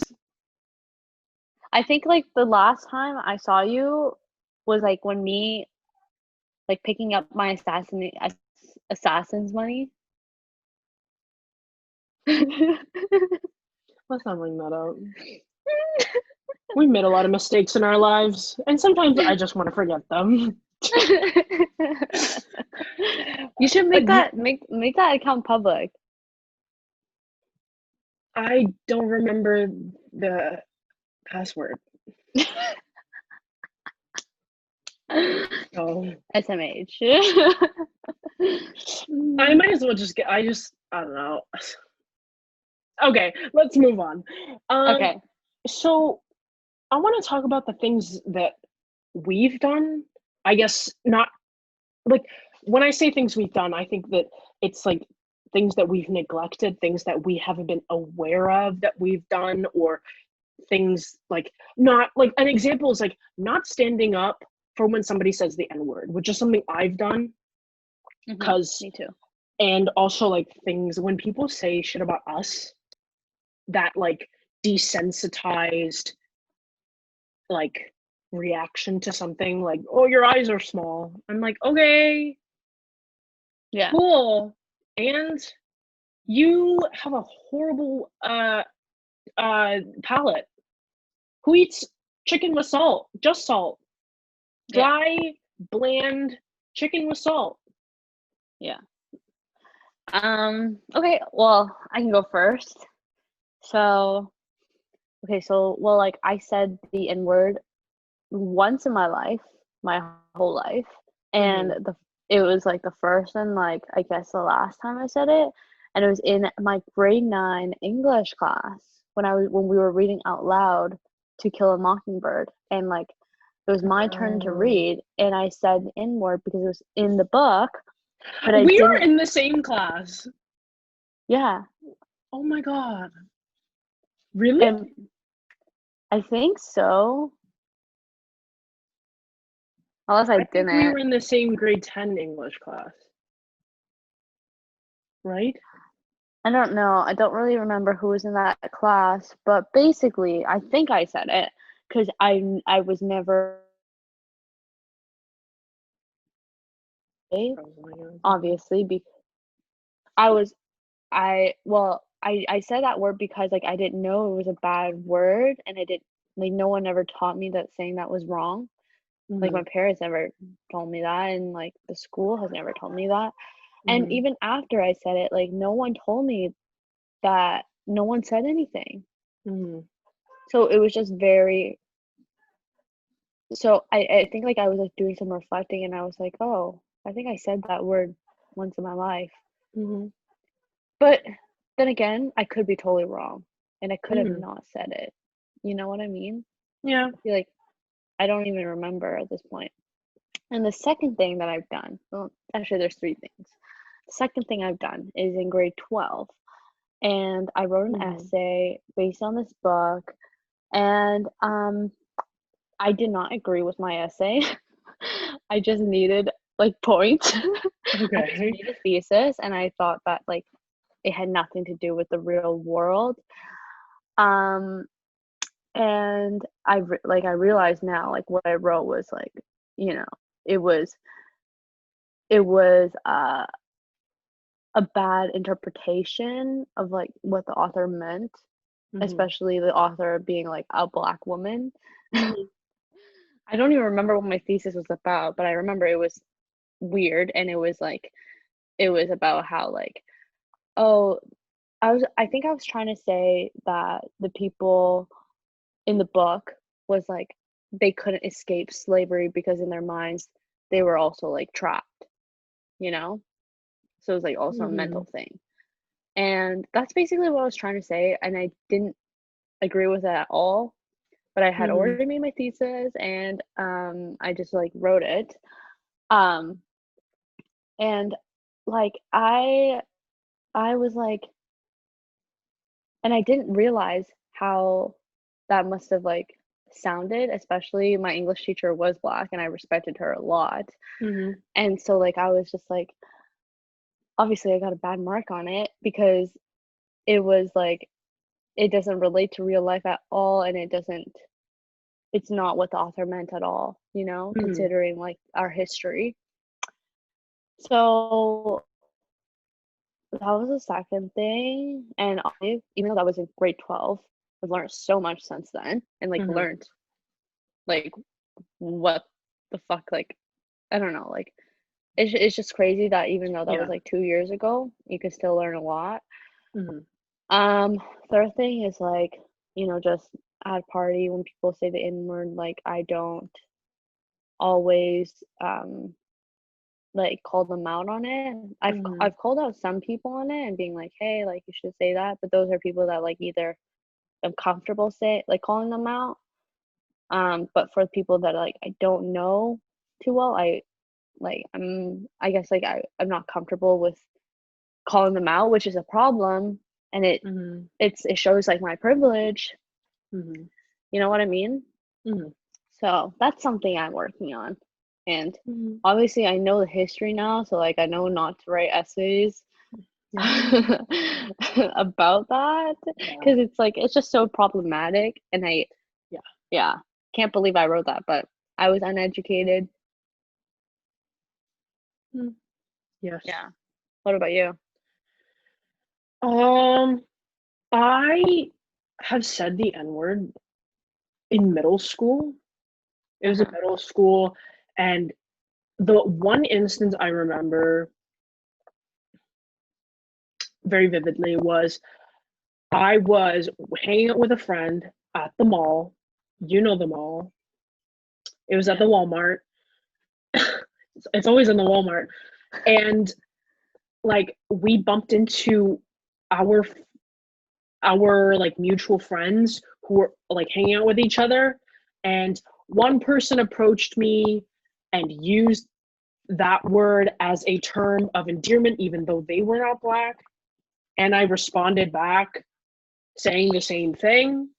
Mm-hmm. And back then I just knew that you weren't supposed to say it, but I said it anyway because, ignorant and stupid. Okay. And and then I didn't ever say it to anybody before or after that. When I was younger, before those instances, I would say it rarely when in songs, even though you are also not supposed to say it during that. Like, even if it's in a song, Mm-hmm. again, ignorant, stupid, uneducated. Yeah. And I've learned a lot since then. I know the historical significance of the word now, and I know that you are absolutely not supposed to say it. Yeah. One thing, I don't understand why some white people are so obsessed with saying the N-word. Yeah. I don't get it. They love to say it. They will fight you to say it. And I'm like, why are you where's this energy coming from? I was at a pre, and basically, like, these 3 guys were like, basically, someone said the N-word, and they were like, no, I didn't say it, you said it, and they were like laughing about it, and then someone said it again, and it was just 3 of them, like some person out of the 3 of them, and they were like laughing, like, no, I didn't say it, like, no, I didn't say it, blah, blah, blah, but they were continuing to say it and laughing about it. So yeah, I've said this to you before. When we were going into university, like when we were just entering, I thought that going into university, I would be able to meet people who had more educated values, yeah. more like different opinions on things. I didn't mean a different opinion on this. Yeah. I didn't know that I would meet people who said the N-word with their whole chest. Yeah. Whole chest. Yeah. It's a shock. It was a bigger cultural shock than when I walked in first day grade 9 into Colorado, and I saw a 70% white population, and I went, what? I feel like compared to Queens, like, that's nothing, It's like 80% white here. Oh, same with Guelph. Yay, gang. It's That's like the problem with party schools, eh? yeah. It's like, because all they know is to party. Guelph is not a party school. As much as they paint it Really? as a party school, Guelph is not a party school. It's not. Really? It's like the 3 people. It's like it's a party school during HOCO. Yeah. And then during school, I don't see it. Well, actually, it's like the one res. The res that I lived in was a party. I mean, actually, it's not like a party school. It's like a regular amount of parties. Mm-hmm. Do you know what I mean? It's not like, I wouldn't say Western, but that's a different discussion. Okay. Yeah. Like, I didn't know that Guelph had a fraternity until about 2 weeks ago. Really? Yes, is it it's on one. campus? No, it's off. Yeah, it's because I think campus. schools like banned frats and like sororities like associated with the school. But Queens has a ton of them. No, we Oh, only have 2, and they're not associated with Queens. One is a Jewish frat. That's the only guy's frat. It's like a Jewish frat. I know U of T has like a big, like, or that's what I've heard. Really? Frats? Yes. Huh. I've also heard Western has some frats, but I don't know. Don't come for me. Okay, so back to topic. Yes. What was the last thing? What can we our faults. I'm also going to mention, like, us being desensitized to Asian jokes. Yeah.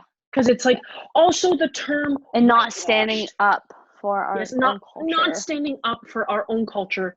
Also the whitewashed thing. Everybody knows. I hate that. I have leaned into it because every time I lean into it, I always make a joke out of it. Yeah. Because I'm like, I'm whitewashed, but I've learned recently that it's very hurtful. Like the term is Yeah. very like, it's not Same. great. You know what I mean? Yeah. And I don't know, Like the when I term. say it about myself, like I say it about myself, but when a white person says it about me, then it's a little I think even like saying it about yourself too, it's is like hurtful. it demonstrates that it's like a problem because I've never thought about it as a problem until Mhm. recently. Mhm. Like for example, like one time I did a test and I don't even remember what kind of test it was, but basically it said that I'm a banana. So like, you know, yellow on the outside, white on the Oh, yeah, inside. yeah, yeah, yeah, yeah, yeah. Or like, you know, Oreo, that term, black Mhm. on the outside, white on the inside. Mhm. And I didn't realize until recently, until someone posted about it and was like, you know, why are you associating like why are you Whiteness. associating whiteness with being like better or just like being Canadian is being white, being American is being white. Like what? That doesn't make any sense. Yeah. And you're literally like it's so problematic because you're literally it being like whitewashed doesn't like excuse um doesn't like take away from your experience as Mhm. an Asian person, and Yeah. it doesn't take away from the racism or like the discrimination that you've experienced. Mhm. Like it also shouldn't be used as a term to solidify your place in society. Yeah, yeah, It shouldn't be used as a that's a good privilege thing that's a because good that's way to put it. ridiculous. Yeah. It's ridiculous. I know somebody.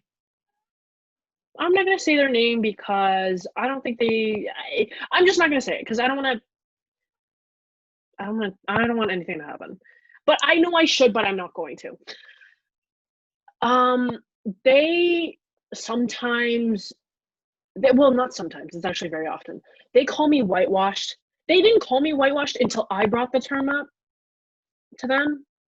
Mhm. And now it's like a regular thing. And I'm like, I don't like it when you call me that because you're just discrediting me and you call me white. And I'm like, I'm not white. Like, I don't know why you're calling me that. You're like taking away all this heritage that I am trying to claim for myself, like saying that I'm Asian, but like you're white, and I'm like, no, I'm not.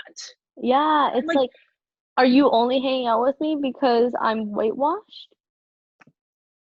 ex- exactly. Like, I don't know, maybe you should talk to that person if you guys are friends. I know it's very infuriating. I'm sure, like, because I didn't know what the meaning was, and they probably don't think it was like hurtful. Like Yeah, I know. they probably don't mean it. Because I feel like a lot of like the fact is like I was not aware of this being a problem, and that is the problem. The fact that I'm not Yeah, even aware of it.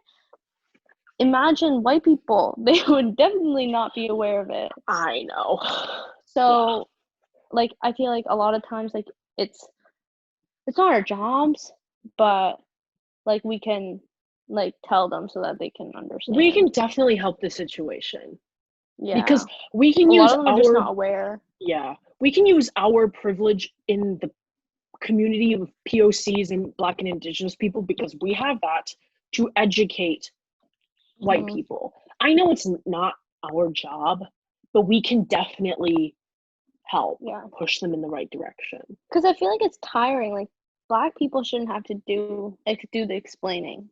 Yeah. So They we never need can to do do it. the explaining. Yeah. It's our job to learn and, you know, stand up for these things and fight for these things and correct Yeah. people when they need to be corrected. Yeah. Yeah. Facts. And All like I right. feel like a lot of people try to like invalidate my experiences or whatever, but I just have to remember that, what I've experienced, like I can't forget, and I'm right, I'm correct in like believing and standing up for like what I believe in, and you're not going to invalidate how I feel because you didn't experience it for yourself. All right, one last topic before we end this like 4-hour conversation that we've had. This is gonna take forever to upload. This is gonna take forever to upload. It's okay. Yeah. So our last thing that I want to talk about is what we can improve on in the future. Things we've already done, things that we really need to change in our practices, in ourselves. And I think the first thing that we need to talk about is getting rid of the unconscious racial bias that we have, not just in ourselves, but helping to rid it in society, because that is one of the biggest biggest prerequisites to how prerequisites as to how the system is built today. Yeah. And what it pushes out onto people of color, Black communities, Indigenous communities. Yeah. And I don't think a lot of people don't understand racial bias. Like a lot of people don't understand racial bias. I think we talked about it, like the fact that we weren't even aware of how whitewashed has like the meaning behind it, the impact that it has. Yeah. And it's racial bias is all about it. I think it's all about color of skin. Yeah. It has nothing to do with your age, whatever, or like it's about skin color. And I think it also has to tie in with colorism as well, which is a thing, because people of color who have lighter skin tones are also more privileged than people who have the same sort of like same ethnic background but with a darker skin color. Yeah. And that's something we also have to discuss. If you don't understand, yes, the beauty standards. If you don't understand racial bias, Google it. Just Google it. Yeah. Do something about it. People a lot, like a common argument that people have is like, I don't want to, why should people hire Black people just for their race? And I feel like I feel like they're literally just saying, so you're saying that Black people aren't qualified? That's what you're saying? Because there are a lot of Black qualified people, but are just not hired because of their name and how it seems Black. There's literally been a study on it. Like the resume was the exact same stuff, but a different name.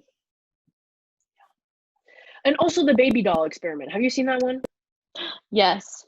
And the baby doll experiment has like negative psychological impact on the children. Yeah. Which is it's crazy. Yeah. Also, one thing that I think both of us can sort of work on to get over is the social anxiety that we have with confrontation. Because I know both of us, you and I, are very afraid of confrontation. I do not like to involve ourselves in arguments. We don't like this like confrontation. It's like uncomfortable to us because I don't want to be screamed at. But I think it has to come with the changes that we want to see. The changes that we need to make in ourselves have to come with being uncomfortable and getting over this anxiety of the way people will perceive us if we stand up to what they are saying to us or to other people. Yeah. And like one thing that I think helps me in trying to do better in confrontation and stuff is like you don't want racist people in your lives. So if that argument results in a fight and that person not wanting to be your friend after, then that's a good thing. Yeah. And if they really wanted to be your friend, they would change. Exactly. Yeah. Yes. Social anxiety and confrontation, this fear of it, runs generationally in our families in Asian culture, I think. Would you agree? Sorry? Would you agree that the fear of confrontation, social anxiety runs deep Yeah. within the roots of Asian families and Yeah. culture, because our parents and grandparents grew up in a society in countries where communism was in sort of like still is very big. Yeah. And Yeah. they were taught growing up to be silent, because if you spoke out, you are bringing and inviting in danger for yourself and for your family. And I think Oh it's yeah. very ingrained into us, and it's one of the ingredients into this recipe of assimilation. Do you know what I mean? Yeah. To assimilate, you don't talk about yourself, you just be quiet and follow everybody else. Yeah. Yeah. And we have to get out of that. If we want to be changed, we gotta just fuck shit up. Yeah. And I think honestly, I don't know, like I feel like a lot of people are like, "Wow, you're speaking up on this issue." Like if you follow me on social media.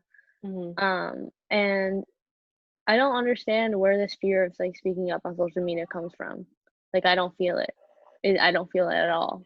It's the aesthetic.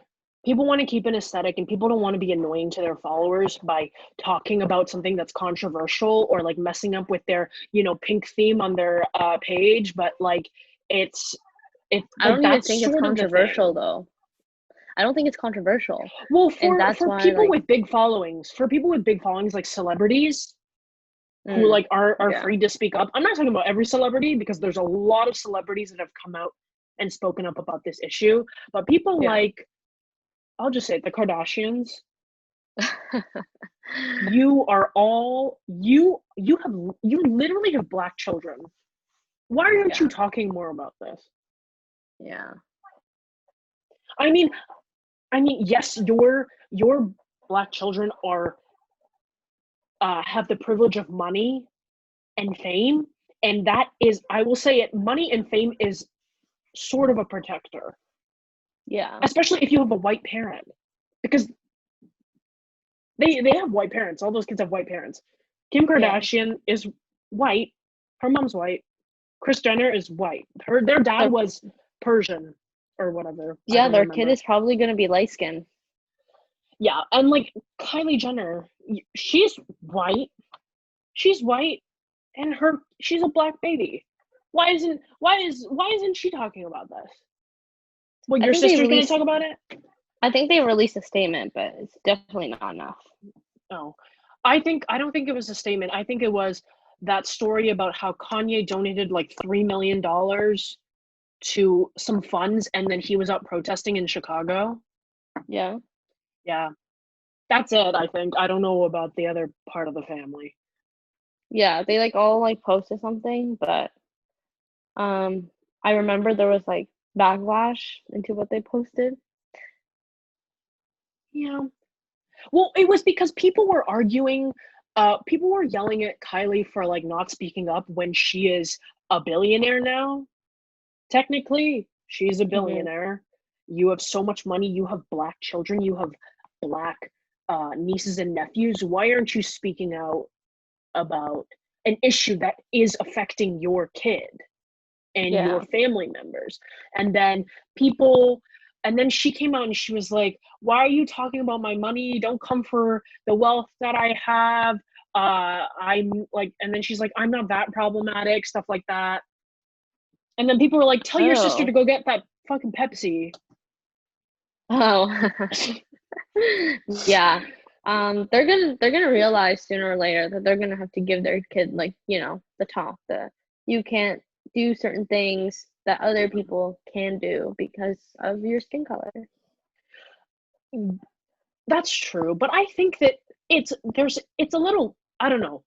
I think that they are so powerful. Their family is literally so powerful and rich and wealthy, and Yeah. They have a lot of influence. they have a lot of influence, and they also have somewhat of a protection because of the power and money that they have. I'm not discrediting Yeah. that I'm not discrediting the black child's future struggles that they will have in life because of this color of their skin. Yeah. I'm just saying that they are also protected by a veil of money. Oh, Literally. yeah. A money curtain. Yeah, I know. I think as like celebrities, like everyone should be talking about it. Everyone. I wanted to make a joke on Twitter, and I was like, gosh, I wonder what the racist people are doing now for entertainment. Like, all their favorite artists and all their favorite actors and movie directors have spoken out about racism, and they can't listen to their music or watch their movies anymore. What are they doing? Like, the only person who hasn't spoken out is Joe Exotic, and he's in prison. I guess they're listening to Joe Exotic's albums, I guess. And like, That's funny. drinking a beer and polishing their sword that they have at home. I don't know. Yeah. That's funny. What am I doing? I feel like educating myself is very important. So I've been working on that. I'm taking a course, actually, like a free course on Coursera. You can do that. And it's called Race and Cultural Diversity in America and History. I think that's the name. But so far I've learned is really interesting. I've only gotten to week 2, but the first week was about how, race is like a social construct, and there's actually no gene that determines like a person's race. No gene. Exactly. So people can't characterize a certain race, because that's a social construct. You can't be like, all Asian people are bad drivers. There's no gene that determines that, bitch. There is no gene. There's like there's my headphones are dying. Okay. Oh yeah, me too. My beep came too. Okay. Like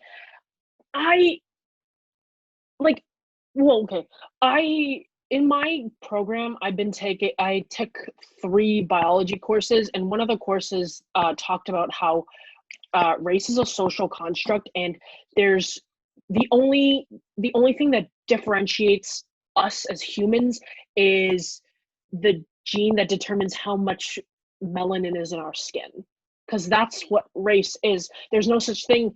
They said that there's no such thing as race. It's all just human variation, and that there's only one race, the human race. You know what I mean? It's all just genetic variation. It's not, there's no such thing that determines like knowledge, wealth, or how violent you are, or the level of crime that you commit or are able to commit, or whatever. It is all a societal thing, and the only thing that determines the differences in us is the gene that tells us how much melanin our bodies produce. Yeah, and I think we're all built the same. Yeah, so in the future, like, I'm not going to be taking like bird courses. I'm going to be taking courses that actually, will teach me stuff that I want to learn about, and also just doing this on my free time, because I think, like, I didn't know that, and I feel like the more that I know, the more that I can get through to people that argue with me. Being educated is so badass. Yeah, it's so attractive when you come out and you say something that I didn't know, and it's like really, really smart and like really like nice. I'm like, wow. Yeah, I know. Like, I think I've met probably only one person at Queen's who like I actually had a really good conversation with about politics and racism. It was like on the bus. We were going to the beach, and I was just like, and I think he lives in like some small town too. So I was just like, wow, you know so much. I really respect you. Yeah. I also like, I feel like I have to step up and stop when people start making Asian jokes. Because here's my thing. If somebody's gonna make an Asian joke, it's gonna be me, point blank, period. If you are not a specific race, and you are going to make a joke about that race, it has to be, the one rule that I tell you is that it has to be funnier than what that person from that race would have to say. And it cannot be like, it has to be funnier, and it has to be specific enough that it is funnier, or else it's not funny and it's racist. Mm-hmm. And you can't make that joke and put it into like a dumb, overused stereotype, or else it's not funny. I'm just saying, it has to be funnier than what I would say, or else it's racist and it's not funny. Point blank, period. Yeah. And I that's think on like periodic table. there was a thing on TikTok going around, and it was like, it was like a message to brown people, and it was like, dear brown people, stop making fun of yourself. Stop saying like that you smell bad or whatever. Like, you want to know like why other people make fun of you is because you make fun of yourself. So I feel like that's important. Like if you want society, if you want other people to respect your race and to respect your culture, you have to accept those things yourself. Yeah. Wow. Like, don't contribute to the hate against your own culture and to your own people. That's something we've been ingrained with, though. I think, like, speaking back to what we did before, like things that we let people make jokes about us, and like we're okay with it because we're so desensitized to it, and we don't recognize the privilege that comes with, and how hurtful that is to us. Yeah. And it's terrible. Yeah. And I think the first step is like just awareness. So it's good that we're recognizing that. And other people are too. This is a great conversation, Serena. Yeah, I know. Yo, whoa, how long have we been talking for? For 2 like hours? 3 hours almost. Oh my god, I didn't even know that. For future episodes, we are going to narrow things down. We are going to streamline things, because I know you and me both, we love to go off tangents. Yeah. I know, we love to talk. That's what our parents have been telling us. We love to talk. We should go be a lawyer or be a business person because we love to talk so much. I know. But but this is, I know it's been a very long time. It's going to take a lot to upload, but I think this is a good starting point. Yes. Yeah. And for those of you who are watching, maybe the 3 people who watch this, please leave. I don't even think they'll watch to the end. We're gonna be the 2 viewers that watch this. I don't even think I'll watch this. I'm gonna be the only person that supports this. If you want to see us talk about a specific topic, you can leave a comment below, or you can text us, because maybe some of our friends will watch this. I don't know. Yeah. I feel like, okay, so I feel like you can probably, you know how, so I feel like you should put like a good clip of us talking like about like providing some really good insight, and put like a clip of that in the beginning, and then say like your intro, and then it begins, so that people can be like, oh, a little, like highlight clip, and then Yes. hi. Sure. I'll see if I can edit it. I don't know. This is gonna be a lot to cut out. Okay. It's okay. I'll see what I can do. All right. Okay. All right. Don't end the call, because I'm just gonna stop recording. Okay. Oh, okay. All right. So I hope you guys enjoyed this. I know that me and Serena enjoyed this very much, because we love to talk. We love to talk your head off. If we ever became politicians, people would vote us. People probably would vote us so we could just stop talking. Anyways, that's what my parents say. Please like and subscribe. And hopefully we will see you guys very soon. Say bye, Serena. Bye. Serena.